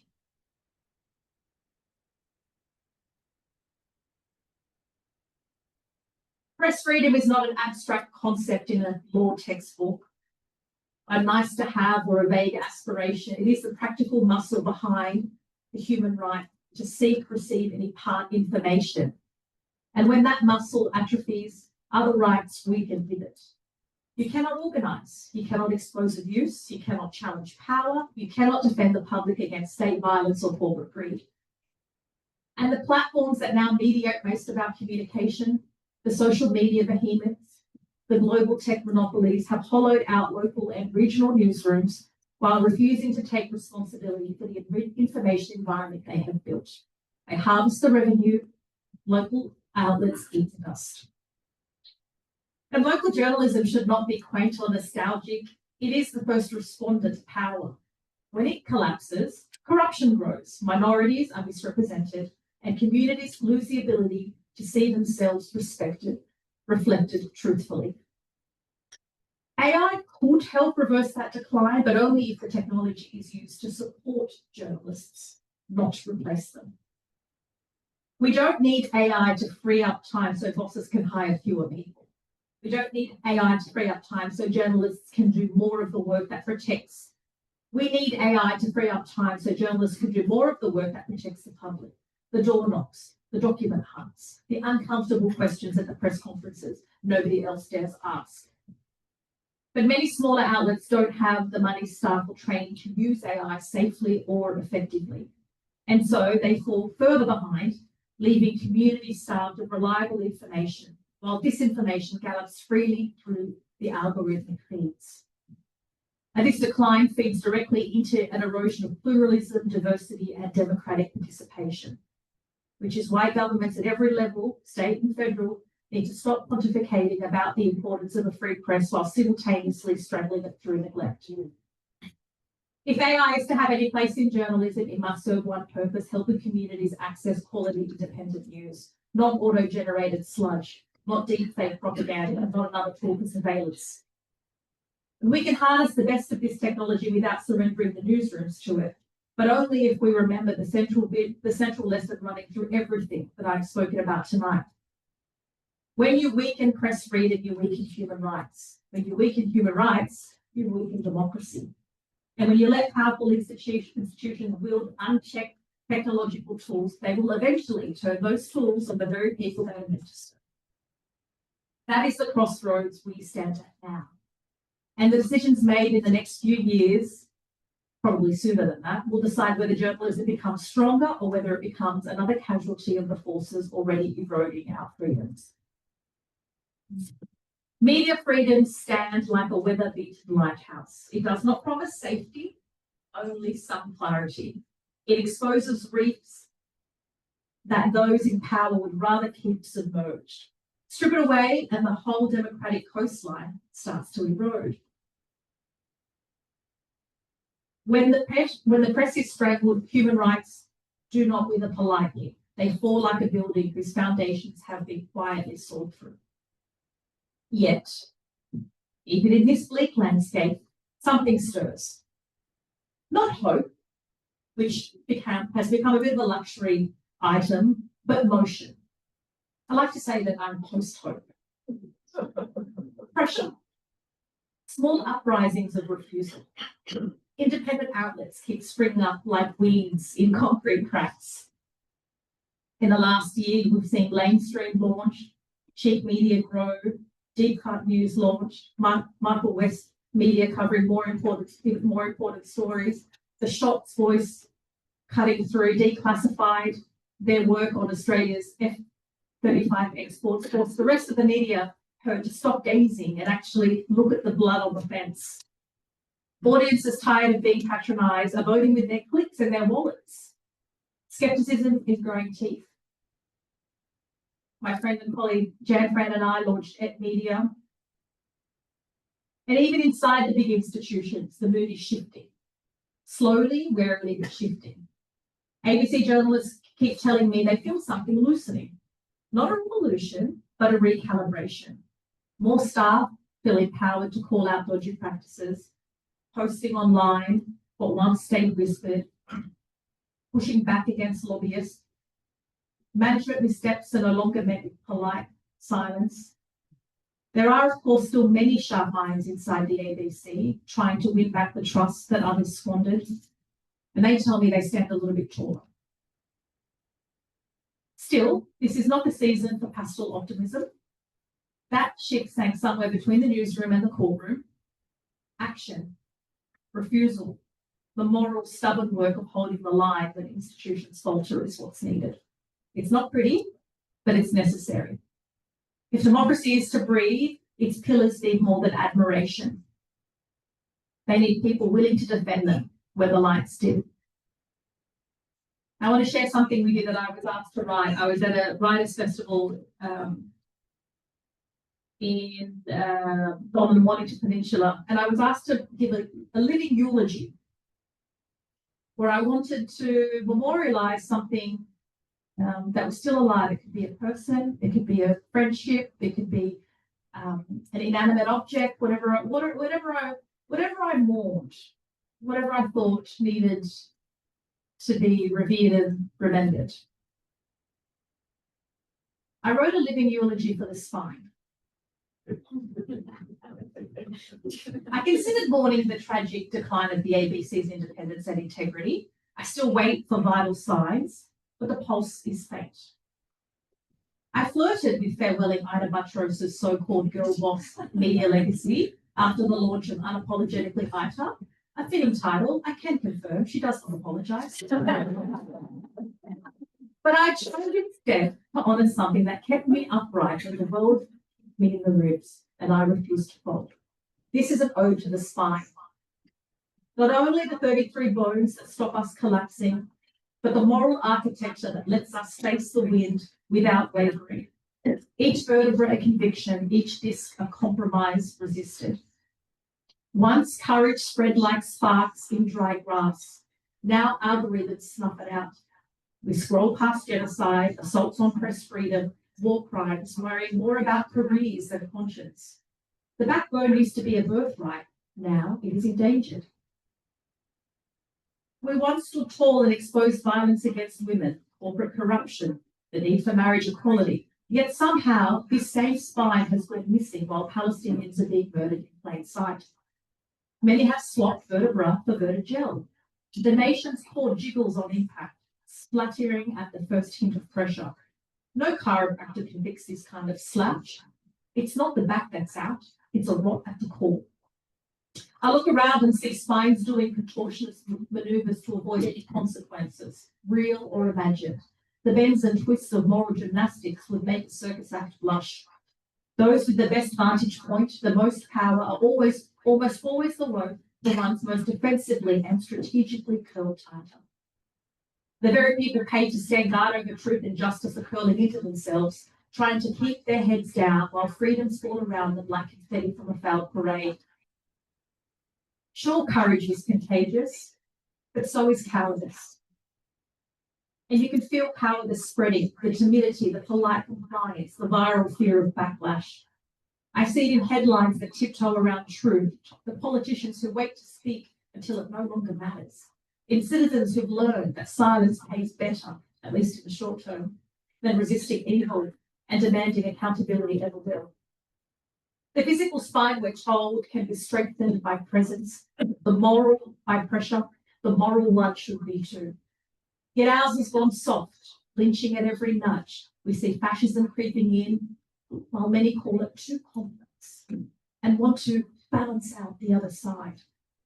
We'll watch a live-streamed genocide framed as conflict, and journalists, authors, artists punished not for lying, but for seeing too clearly.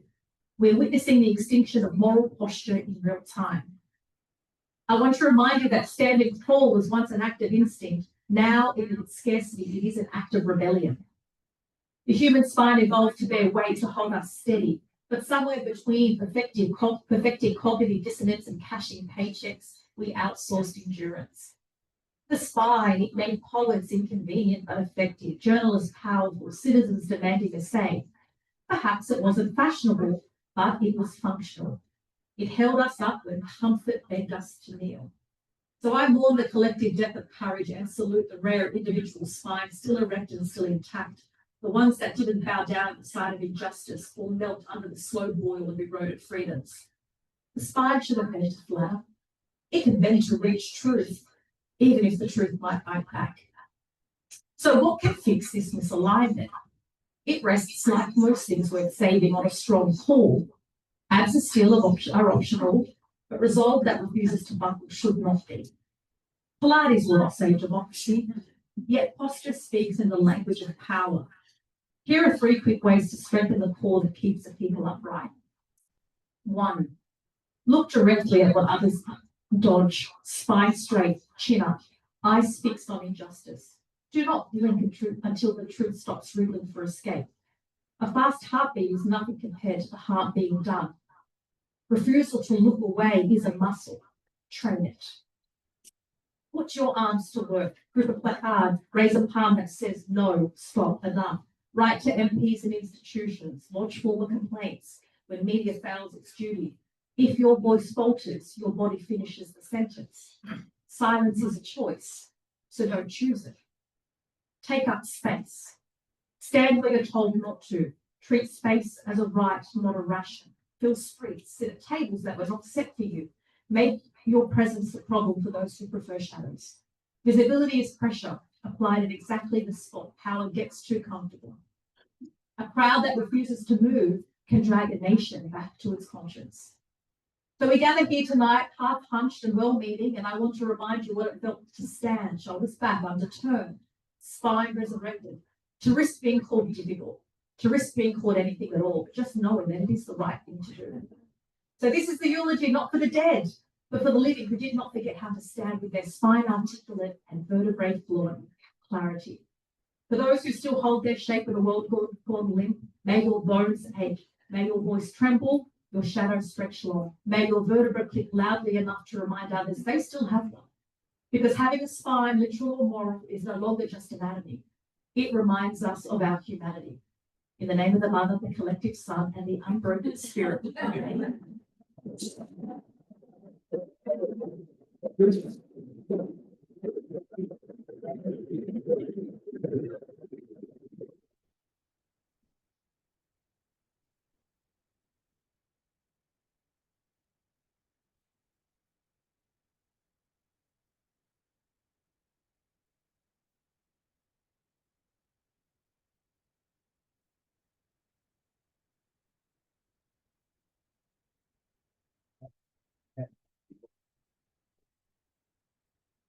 In many ways, Antoinette has fleshed out a conversation of the Crossroads mission,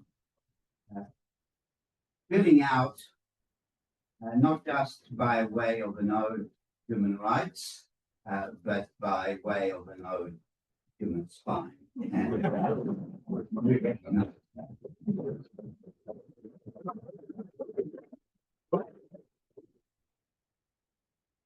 Now, I'm going to call on Gabriel Shipton to make a brief response to Antoinette's address to us. For those of you who may not know, and I don't think there'll be too many, Gabriel is an Australian film producer, human rights advocate, and founder of the Information Rights Project. As the brother of WikiLeaks founder Julian Assange, Gabriel played a pivotal role in the global campaign for his brother's release, building bipartisan coalitions across Australia and the United States, mobilizing grassroots support, and leading innovative fundraising efforts, including in the cryptocurrency space. He's the director, founder, and chair of the newly established Information Rights Project, which grew from the campaign of Free Julian. It seeks to protect the rights of individuals to access and disseminate information. Gabriel, please.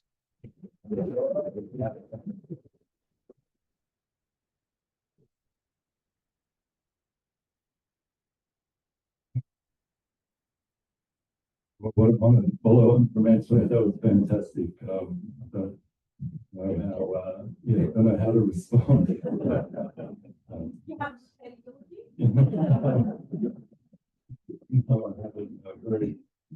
You covered everything that's at the heart of that as well. It was just the last time I saw Antoinette was we were crossing the Sydney Harbour Bridge with my brother Julian and my two nephews, and she was helping me wrangle these two kids at the front of the march. So thank you for that as well. She's very good with children too. Also, thank you to Joseph for having me here. It's a great honour to be here with you. And I think, Antoinette, you'd make a great ABC chair. Yeah, it's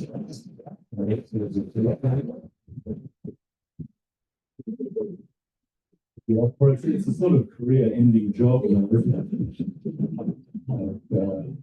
It's a bit of a death wish, maybe. Not many places to go from there. I wanted to talk just a little bit about three things that Antoine touched on. One was independent media, and one was courage, and also what we're doing for rights. Now, it was, I think, the corporate media and the legacy media aren't doing themselves any favors these days. And as Antoinette pointed out, there are so many own goals now that the shift to independent media is inevitable. And we saw that directly in the fight to free Julian.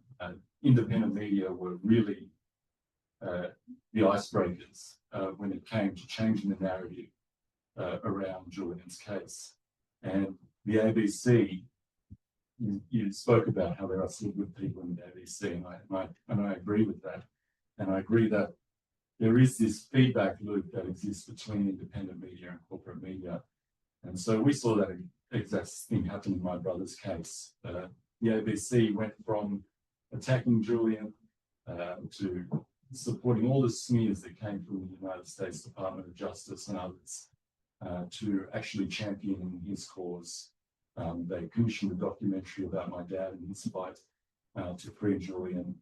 And so it can be turned around, which I think is hopeful for all of us. You got in this room. But I also wanted just to touch, you did mention AI, and I'm a little bit more skeptical about AI. I call a lot of these big AI, the US AI companies, like Meta, OpenAI, and X are all what I call Zionist adjacent. Yes. I think, at the moment they're very focused on growing their models, growing their customer bases, getting us to use these tools.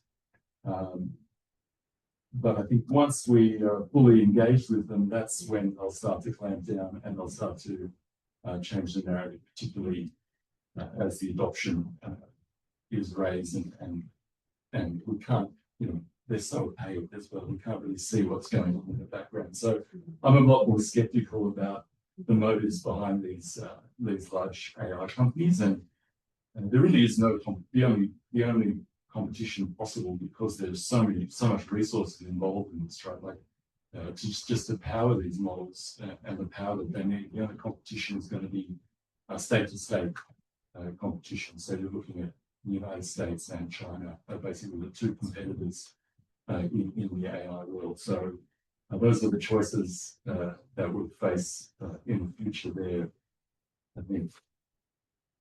So now I wanted just to touch on courage, and you said courage is contagious, and I really believe that and have personal experience with that. And I just want to talk about perhaps just when we went to, as we were fighting for Julian and fighting for his freedom, we did many visits to Julian in Belmarsh Maximum Security Prison, where he spent 5 or more years there.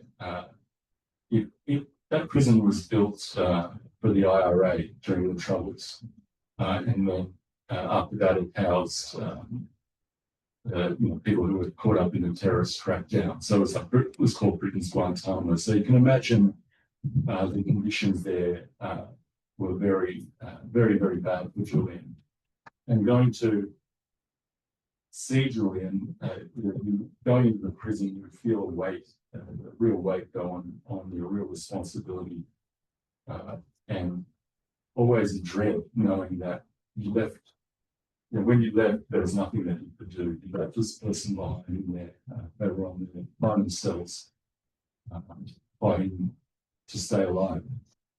And it was through these visits, you wouldn't go in, you would be in the big prisoners' hall, with all the other prisoners and their families doing visiting, and you were allowed to take in a £10 note. And that £10 note you could spend at the little tea stand that they had there. And Julian would love these fruit cups. So you ever seen these fruit cups? They're like, it's basically baby food, right? And so like we had to like go and spend £10 on coffee and fruit cups. And I think he sort of it must have, like thinking back now, it must have been some sort of childhood comfort thing, right? Like seeing these fruit cups for Julian during these visits would have reminded him of a place where he was safer once upon a time. But Julian, I think as part of this defense mechanism, developed this gallows humor in the prison. And on every visit, he would describe the prisoners that he interacted with. One really interesting one was a German guy called the eunuch maker, but it's probably not a story to share with you right now, but you can read about him online. But a cannibal community, an online cannibal community. If anyone did that sort of thing. But Julian one day told us this story that in the cell next door to him there was a bus driver who was in the cell next door to him, and he found out what the bus driver had done to get there, and the bus driver had murdered his own wife. And so it's all too common with violence and particularly from people they're closest to. And so about a couple of weeks after Julian found out about this one bus driver, he said, oh, and then there was another bus driver who moved into the other cell on the other side of him. And it took him a while to find out what this bus driver did, and it did to get into the prison, that is. And he eventually found out that that bus driver had murdered his wife as well. And so Julian thought it would be fucking funny to get these guys together. They would have so much in common. And so he waited and waited for the opportunity to introduce them to each other. And eventually the day came and he was able to introduce them to each other. And he said one to the other, he said, oh, you're both bus drivers, and just left them to it.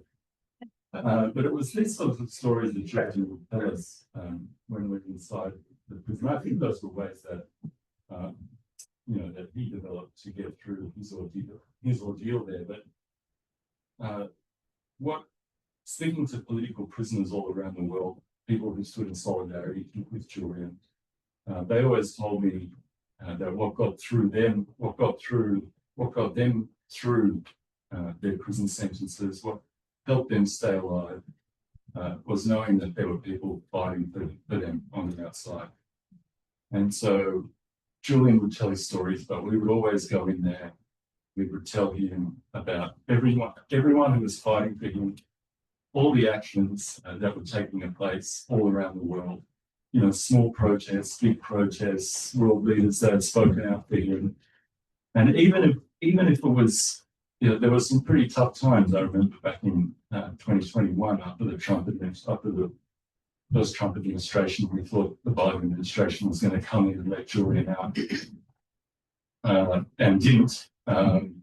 Those were some very, very dark days, but it was at that time that I realized that it didn't matter really what progress we achieved, and that part of the activism that we were doing was just that Julian knew that there were people out there fighting for him, because that's what kept him going. And so just the simple effort of doing something, whether you're successful or not, would keep Julian going inside. And so that really drove me in my activism during that time, and helped me get through a lot of tough times, knowing that I wasn't doing this to get Julian out of prison to really go for that big goal, but just to keep him going on the inside. And so I want to thank you. There's a lot of familiar faces here, people who contributed to that fight. And yeah, thank you so much. for keeping Julian alive. Because without you, I don't know if he would have survived.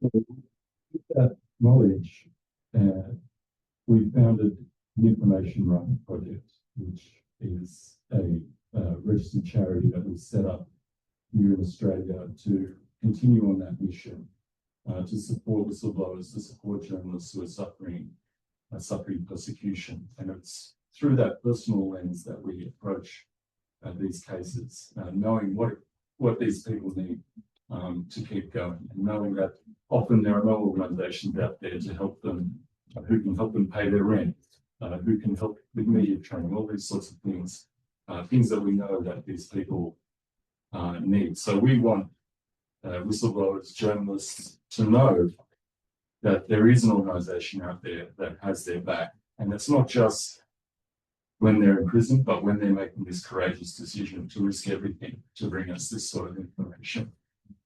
So that's what we're doing at the Information Rights Project. So thank you so much for this this platform and being able to talk to you today. And if anyone hasn't checked out Ed Media, like you should really, they do a weekly podcast, follow them, it's fantastic. They're even breaking stories, right? Like it's not just like a lot of these podcasts, a lot of them are commentary, but Ed Media are actually breaking stories. So I suggest you follow along. I did suggest to Jan Grant that they steal the you've probably heard this before, but I was like, oh, I'm loving it. I'm loving it. So yeah, that's one of you. Thanks, so just.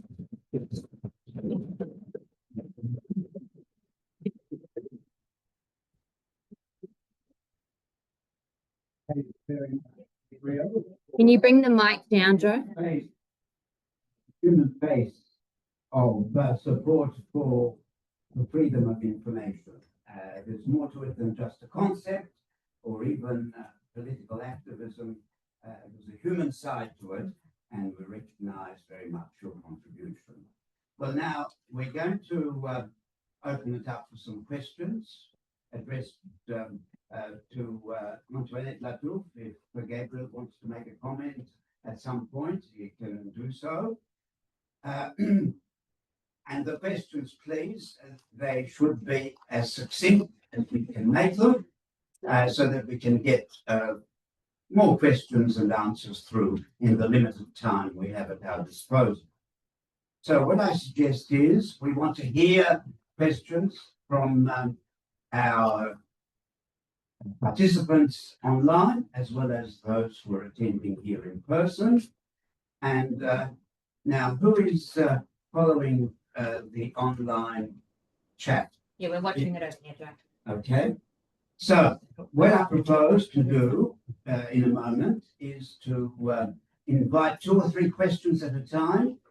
And sometimes they may be similar in content or the tenor of the question. Sometimes they may be different, but that leads to perhaps Antoinette to choose between the questions and perhaps merge some of the answers together. Before that, I want to remind you, everyone should have received that survey, 2-page survey, and it's crucial for us and our work that you fill it in. So if you don't mind, if you haven't already filled it in, to please do so before you head out of Tracy Centre towards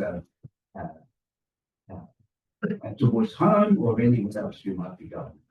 Okay, so and if you haven't got a copy of that, I'm sure one can be made available for you. So let me ask for some questions from the floor here, and in a moment from our online. At the back, yes, phone will come your way, a microphone will come your way.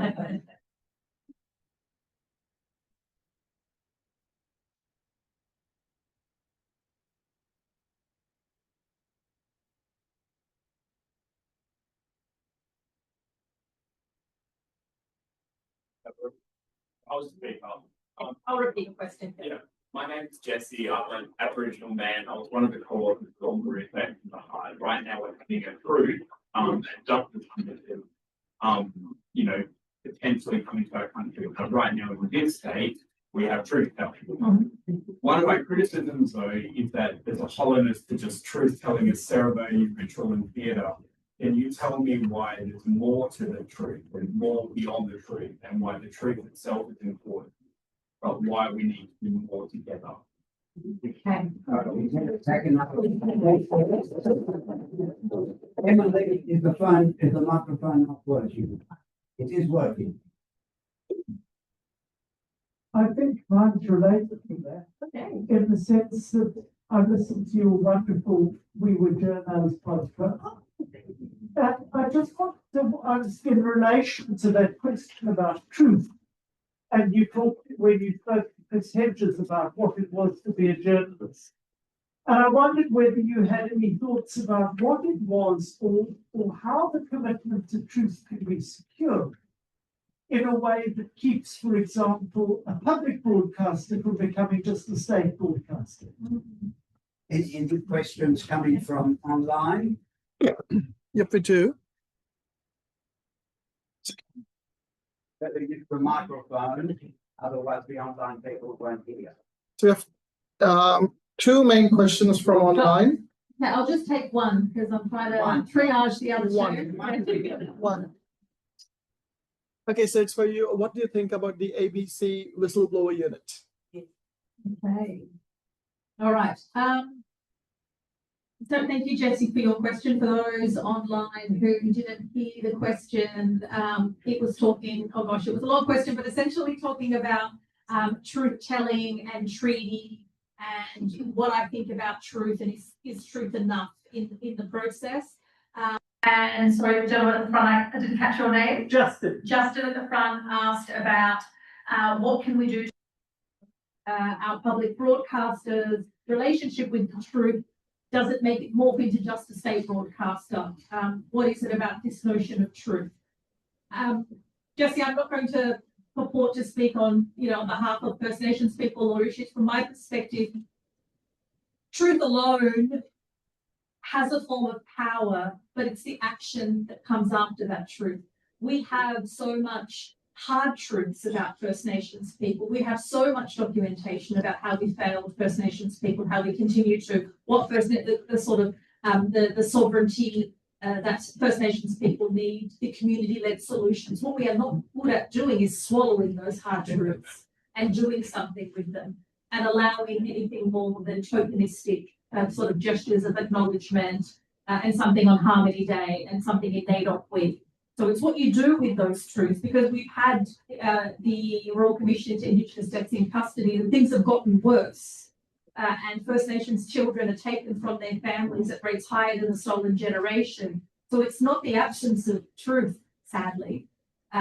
It's the inaction following it that I think is paralysing this nation. Yes, in terms of truth at the ABC, and this is what I talked about both sidesism. It's like, well, to go to the truth, and I did speak to Chris Hedges, and when I spoke to Omar Al-Akkad, who's an excellent author and a Canadian Egyptian journalist, who's written a book, One Day Everyone Will Have Always Been Against This. Highly recommend you read it if you haven't already. One of the things he said about this notion of, balance, this false balance, played out on CNN, where the moderator of the debate was talking to somebody about Trump wanting to erect a wall or it'll demolish a whole bunch of houses of undocumented migrants along the border. And they were like, well, we need to knock down 300,000 homes. And then the policy person what the evidence that they have, which is rooted in facts and logic and evidence, was like, well, no, we can't knock them down because it will do X, Y, and Z to social cohesion, to crime, to education, to all sorts of things. And then the moderator, the journalist moderator, said something to the effect of, well, can't we meet halfway? And so the answer is demolish 150,000. It's that kind of ludicrous centrism that has gotten us to the point, to this point. And it's what the ABC does time and time again. It was like, and it did so long for climate change. more so the Murdoch press, to be fair, where it was like, we need to give equal weight to somebody who says that climate change is the tooth fairy, you know, and it's like, well, no, we need to follow the weight of evidence, even if that makes powerful people uncomfortable. So what we continue to see is, 94 people have been killed in Lebanon, as there were a few weeks ago. IDF denies it was them, or whatever it was. It's like, it's ridiculous at this point. It's ridiculous at this point. And on the other thing that we need the public broadcaster to stop doing is waiting for cues or permission from the government to do things. So when the week that Anthony Albanese all of a sudden started to use his eyeballs and be moved by pictures of emaciated children in Palestine, that very week gave a thumbs up to the rest of the press, and the ABC started really going hard on starvation. And this is terrible, and the children have been starved daily for almost 2 years. Why are we waiting for cues from power? That is the role of the state broadcast, not a public broadcast.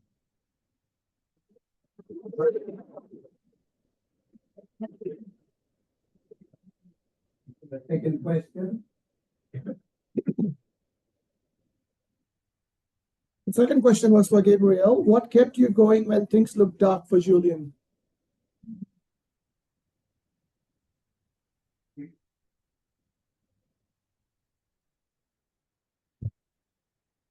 I think it was really all the people out there who were coming to our side and helping us do what we were doing. That really kept us going, gave us, I guess, not hope, but more faith that we would eventually be successful. It was engaging with people, being able to talk to people in a room like this, convince them to come to our side, and them actually coming to our side and then assisting us, that kept us going to get us faith that we would eventually win. A question from the floor here. Yes.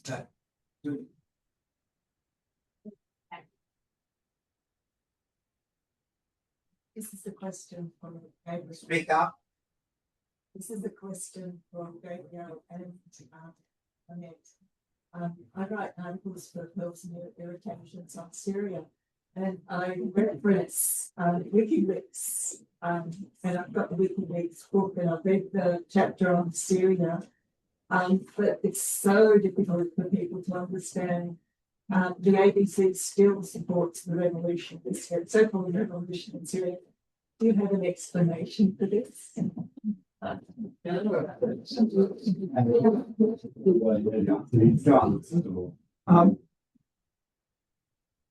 was going to ask, we have to start campaigns, for instance, for people like David McBride, who is in prison now, I think, for quite a while.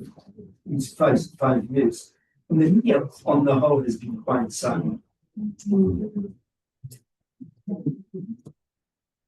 They want more to combine with these two.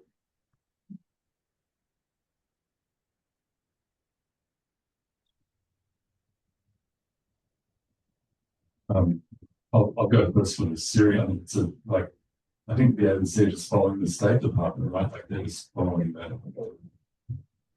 Doing their own work on that, just following along. Is my read of it. Yeah, look, I can't. I probably haven't looked at it as closely as you have. I know that when the revolution first happened, I remember making a few social posts about, hold a second, do we know how marginalized groups are going to fare, the origins of these new leaders, just how many people are at risk, also how difficult it is to get reliable information out of Syria. I think there was a little bit of coverage of, there are some Syrian families here upset about their aunties and uncles and whatever, and that was it. Sadly, also like when we see with Sudan, unless there's geopolitical interest or economic interests, we don't spend a lot of time worrying about sectarian divisions and atrocities committed against people. It's not fair, it's not right. And so I wonder if, they've parked in that it's not going to get clicked enough. But that shouldn't discourage a public broadcaster whose remit isn't necessarily popularity in clicks. it should be, you know, a public interest. I'm not sure if that answers it. Yeah, there was a pretty telling moment this week where Trump met with the new Syrian president. Appointed Syrian. And so he met with the Syrian president, and there was images of him meeting him and the actual wanted sign from the State Department with $10 million reward. So I think it's that says it all really. Like what's going on there. And you're right about David McBride and whistleblowers. What I saw, and obviously I have a very different experience to David McBride. I have a very different experience to Julian Assange, but the media is very good at, you know, sort of closing ranks and protecting one another. It felt incredibly isolating doing what I did by myself, and now I have so many presenters and high-profile people coming out of the woodwork. We always convenient from your couch. And so, you know, it's such a precarious industry with so many redundancies and things, and this is not a justification whatsoever, but this self-interest and this sort of worrying about your own neck, unfortunately, too often drives people far more than the reason we got into this, which was to give a voice to the voiceless, speak truth to power, and do all of the things. These seem like empty slogans lately. Anyone else? From a question or a comment? Yes. There, please.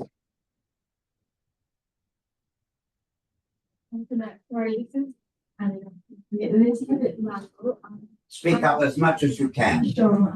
I'm a medical student, and much in the way that journalists have been targeted in Palestine and doctors, and as medical students in my medical schools in Australia, we are very much silenced when it's told political neutrality, when sort of we try to just about the doctors and the healthcare system abuses.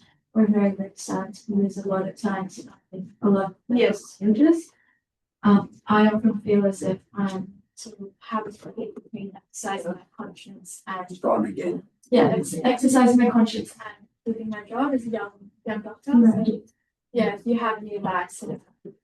Oh, and this is a really difficult one, and shout out to Pearls and Irritation, because this is something that you've been covering. Yes, absolutely, been covering, and it's interesting because a lot of the broad press has failed to adequately cover just how many institutions have been impacted by lobbyists who would rather intimidate people on behalf of a foreign government committing a genocide than allowing medical professionals to look after Australians. It's an abomination. And it continues.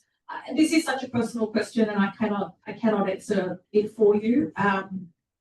But to say, I know this sounds so cliche, but you know, bad things allowed to flourish when good people do nothing, and you have a level of power more than you'd imagine that you do. So often my lawyers would say to me, oh, you know, they warned me, this is how it would play out. They'll probably bleed you dry. You'll probably never work again. You're probably this, you're probably that. And I was given all the worst case scenarios to prepare myself. But then I, instead of looking at that, I looked to all the people who looked at that shopping list of no's and went, fuck it. Because they're the ones that history remembers. And they're the ones, and I was like, yes, I actually was also prepared to take a hit. I had a look at my situation. I was like, okay, I'm going to take a hit. All right, what am I going to do? And so I kind of forecast just how much of it that I could take. I didn't go in it blindly, but I just decided that it was, you know, particularly for doctors, you know, what's your oath to, you know, yeah. I don't know. I just think if more people use their positions, and again, like you're a medical student asking this question, which is, you know, incredible and impressive, but I've no doubt that there are senior professors and whatnot who sit on multiple boards. And what I said in my thing, what I'm seeing more and more is those with the most power doing the most contortionist kind of spine bending at the moment, which is a shame.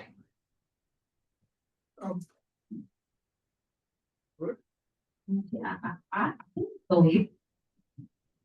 Well, thank you both for your very moving talks, but I suppose it's more like a question that you, in some sense, have covered. Like I have friends that are underground, and I'm thinking particularly senior, they're underground at the moment. And the reason they're underground is because they're scared. They're scared that they would be caught. They'll be scared that they would be intimidated. Now, I've always been haunted when I was there last time. That one of them said to me, "Look, Basil, it's okay for you because in Australia you have a certain liberty and capacity to speak out, while here I don't. Because if I do, something could happen to my family. I could be dragged out in the middle of the night." Sure, yeah. So what I was going to say that in a way, it's true that the truth is important, but the truth has got to have numbers. You've got to feel safe. Now, I know why you were held in such great admiration, at least from me, was because at one stage when you started, you were like a sole voice. You were taking up a huge institution like the ABC, and I was absolutely thrilled that you actually won within the system we have. So to pursue freedom, or even to be democratic, which is something that we as a group here discussed earlier, and how are we going to go forward with that, is I don't want to make it simple because it's actually also to do with our comfort. Yes. But if I'm comfortable, I think it'd be very difficult for me to make a shift unless I feel my comfort is threatened. I just wonder whether you have a reflection on that. Yeah, so I think you're referring to some of your friends that don't live in Australia. Is that correct? Yeah, these friends of mine are not in Australia. Yes, okay. So but in Australia, you have almost the same thing happening. Yes. In the sense that people are scared they'll lose their job. Yes. And I guess I made a calculated, I took a calculated risk in that I knew I had a certain amount of privilege and power that, my parents didn't have as, they came as refugees from Lebanon and were pulled out of school at a very young age. And I looked at myself, I was like, okay, I have this career.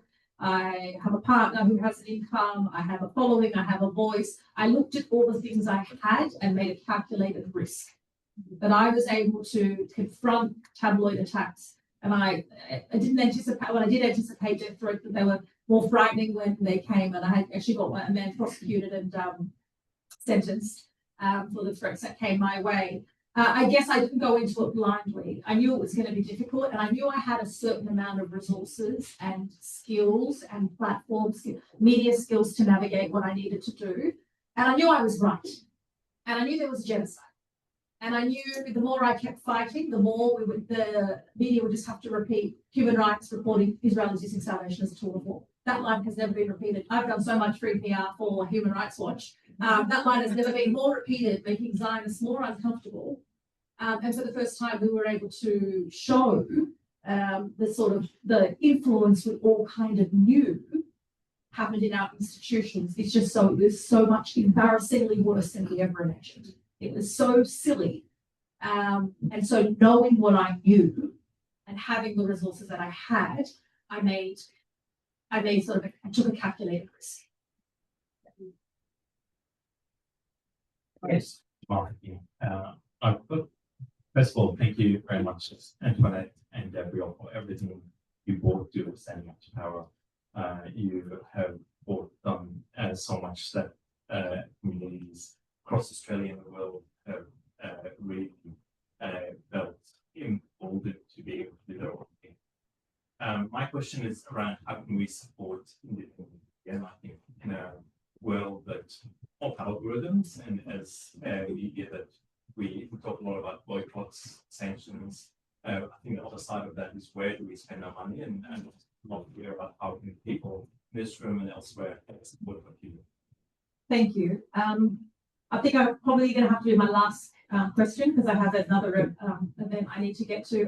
That's a really good question, and obviously, you can become a supporter of media and become a paid subscriber, and that. It has helped us grow and hire more people, break stories. But beyond just the plug for media, what we are trying to do and what we've recognized other people, whether it's the Sat page, like the Tutor, other independent outlets, we realize we're a slave to the algorithm. So what you need to do is have a direct relationship with people that you trust or outlets that you trust. And so what we're trying to do is cultivate our subscriber newsletter base so that because we can tell, because we speak about Trump, we speak about Gaza, we speak about a whole bunch of things, that our algorithm and the amount that our content is shown can be penalized. We've seen other people on YouTube doing the same thing going, we can see that we're there because they're talking about gas money and oil and mining, and that they're, and so it's having a direct line. And so I believe the future is independent outlets with subscriber bases, Pearls and Irritations are here too, to shout out to them too, but so they can land in your inbox and you have direct access to your audience that is not determined by Elon Musk and Mark Zuckerberg. Like that is the real.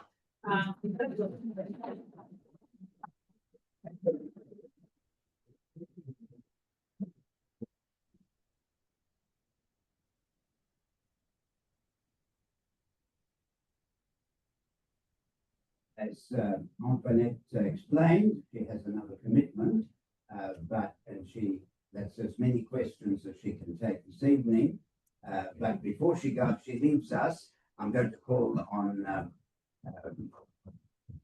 the editor of Pearls and Irritations, Venus Duxton, to deliver a vote of thanks.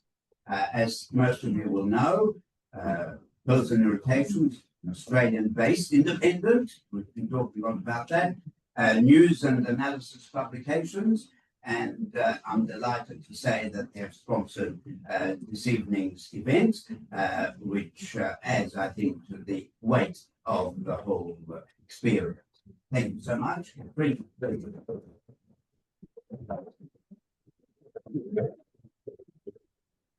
Joe, and thank you so much to Antoinette and Gabrielle. I think we have two examples here of exactly the sorts of qualities we need to display in our current unbelievably discombobulated circumstances: persistence and courage, and persistence and courage and persistence. Can we have another round of applause, please?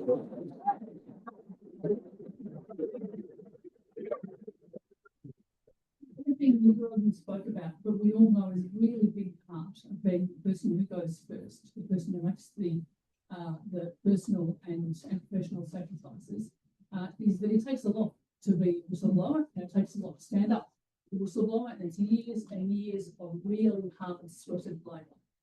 So we pay tribute to you, and we thank you enormously for both the public profile you both adopted, possibly not of your own desire, but that has given us all the kind of courage that we all need to deal with the sort of world that we live in.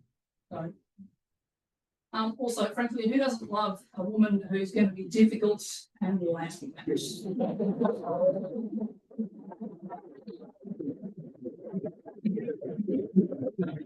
so much to join the invitation to support the event this evening, also being on the board of Pearls and Irritations, and being a lifelong troublemaking magnificent political scientist, but advocate at the same time, and a man who really stands up for getting evidence into every discussion he leads, every discussion he takes part in. It's wonderful to see him. I was at the Trojan University when Joe was teaching. I'm the only student who was not taught by him. Now, yes, taught for 40,000 students, Joe. 40,000 students, actually 50,000 young lives he has affected and made an enormous difference to. One of the things we all need to do is move the discussions we're all having through platforms, through fearless platforms like Pearls and Irritation. We're only fearless because we have absolutely no corporate connections. We are utterly independent, and the gentleman behind me who asked how can you help, one simple one, here's your money. Yeah. That's it. We just can't do it. We absolutely can get all these organisations do on a wing, a prayer, and a lack of aim. Yeah. So without the money, we just can't communicate beyond the confine. This is a fantastic room. Full of, I've got to say, so good to see young people here. So good to see. If you don't have these discussions in an environment which is bigger than our own dinner tables, conference rooms where we have to talk with young people, that means talking at them. That means talking with them, and that takes effort, it takes money, it takes social media expertise, it takes the sorts of things you can't just do in a room talking to each other. So those sorts of things are absolutely fundamental to making a change. When I first started off, it was very brief. I know you're functioning, can tell you so what's going on. When I first started with Girls and Irritations 9 months ago, we had a real track record with Foreign Palestine, who were publishing people who were not being published anywhere else. Peter Slezak from the University of Sydney, who was being attacked left, right, and centre for things he was saying, almost trumped off campus by his vice chancellor, you know, to the shame of that chancellor. All sorts of other people, Gideon Levy, Louise Adler, really prominent Australians who were not getting that platform anywhere else. But when I first started, there was a young man from Gaza who approached us, and he might have made contact just before me. My previous editor, Aaron Martin, is right there. Great job, Aaron. His name was Rifat Ibrahim. Rifat had started a website in Palestine in the middle of the war. He was running from Texas. When it got to Washington State, he was writing from the side of the road. He was writing really clear, really articulate, fact-based, first-hand accounts of what was going on in his home campus in the middle of the genocide. As a instinctive journalist, I thought, wow, he's a really good story. Not only are we going to publish him, he's going to get scooped up any minute. Surely the mainstream are going to scoop him up. He's young, he's good looking, he's writing for almost nothing from the centre of a war zone. What is not to like about him? Gold. No one has touched.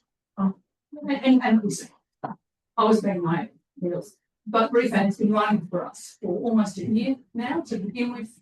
He was very factual. He never expressed any emotion. He didn't talk about his family circumstances. About 6 months in, I started encouraging him to tell us what his day-to-day life was. And he started telling us what his day-to-day life was like. And, you know, needless to say, you're writing in a tent, you know, him with their family being killed is pretty rough. I stopped myself from emailing him every day to make sure he was still alive. But we've only got a certain amount of bandwidth, and it's actually wireless bandwidth, so I'm not going to take it up with my middle-class white girl Australian concern. I'm still letting it write and send material to us. One thing that really resonated with me from what Gabrielle said was that in the darkest days, the feeling that people outside are behind you is really important to someone like Dorian Adan. Rifat texted us. I mean, you could see the pictures of all you guys across the Harbour Bridge. We're in Canberra, much more demonstration, still vigorous. He texted us, you could tell him. His whole family was saying, people care. People care in a place across the other side of the world. So that sort of thing matters enormously. This week, and this is the last point, like I know you're going to go. I'm so sorry. No worries. I'm actually going to say it's fine. Let's keep it right.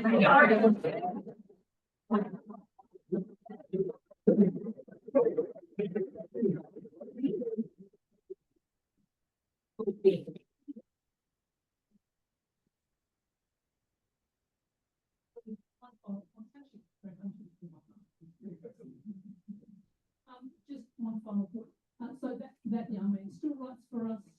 We support him in all the ways we possibly can. This week he wrote a really lovely piece about how excited that he and all of his staff are about the story I've done in the USC. So he's sitting there, you know, fortunate health, still ceasefire, yet maybe, and just getting that sort of sustenance from knowing that people in other places are doing good things. So that kind of courage and persistence has been displayed by the two people we've been lucky enough to hear from tonight, but writ large by people in circumstances so much worse than we're in.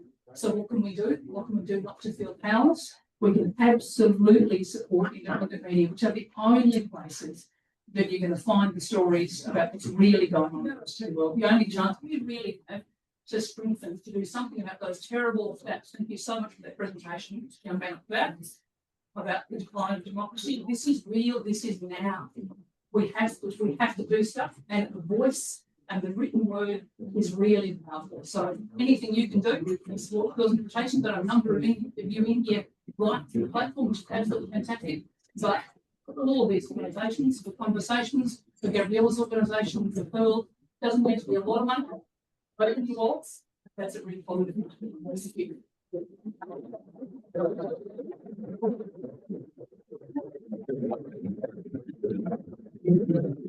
I can see some people beginning to leave. Don't forget to fill in the survey. Is there anyone who has a burning question they would like to put to Gabrielle before we close? Proceed. Anyone? Yes? Yes? Yes? Just one minute.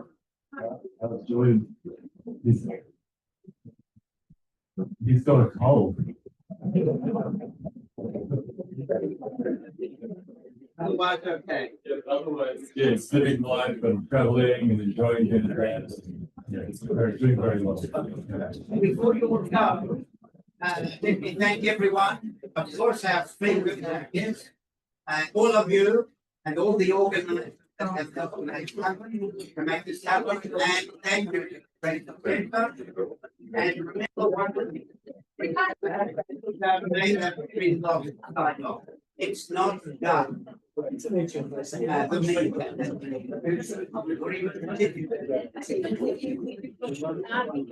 many of our institutions are afloat. I mean, we've talked a lot about the situation in Palestine and the weaknesses of our traditional media, of the political class, but you have to ask, what have the religious institutions been doing in this country? Yes. What have the academic institutions, universities and colleges? And what have many of the professional associations been doing? No matter where one looks, the sporting association, what have they been doing? So no matter where you are, there's work to be done. As the both speakers have each in their own ways have explained, it's not only what you believe, as Edward Snowden has reminded us more than once, it's not what you just believe that's important. It's what you're willing to sacrifice in respect of your belief. And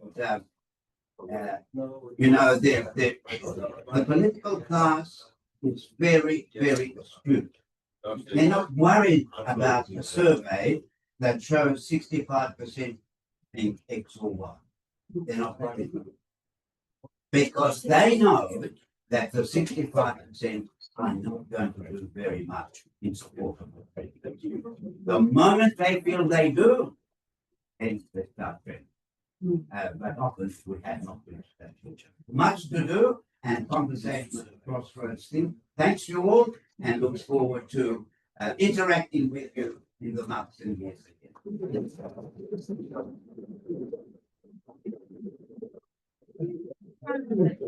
Just very, very briefly, as much as there's been many calls for your money, we would love your ongoing engagement. If you can follow our social media platforms, and there's a lot of youth here today. If anyone would like to join the youth committees or events, please come and speak to Ravel or send us a message on an email or any platforms. We'd love to see you guys. Thank you. Being recorded and we can look at it later. Or Yes, it is being recorded. Okay. So you will have to. How do we find it? I think Joe will let in some. I guess.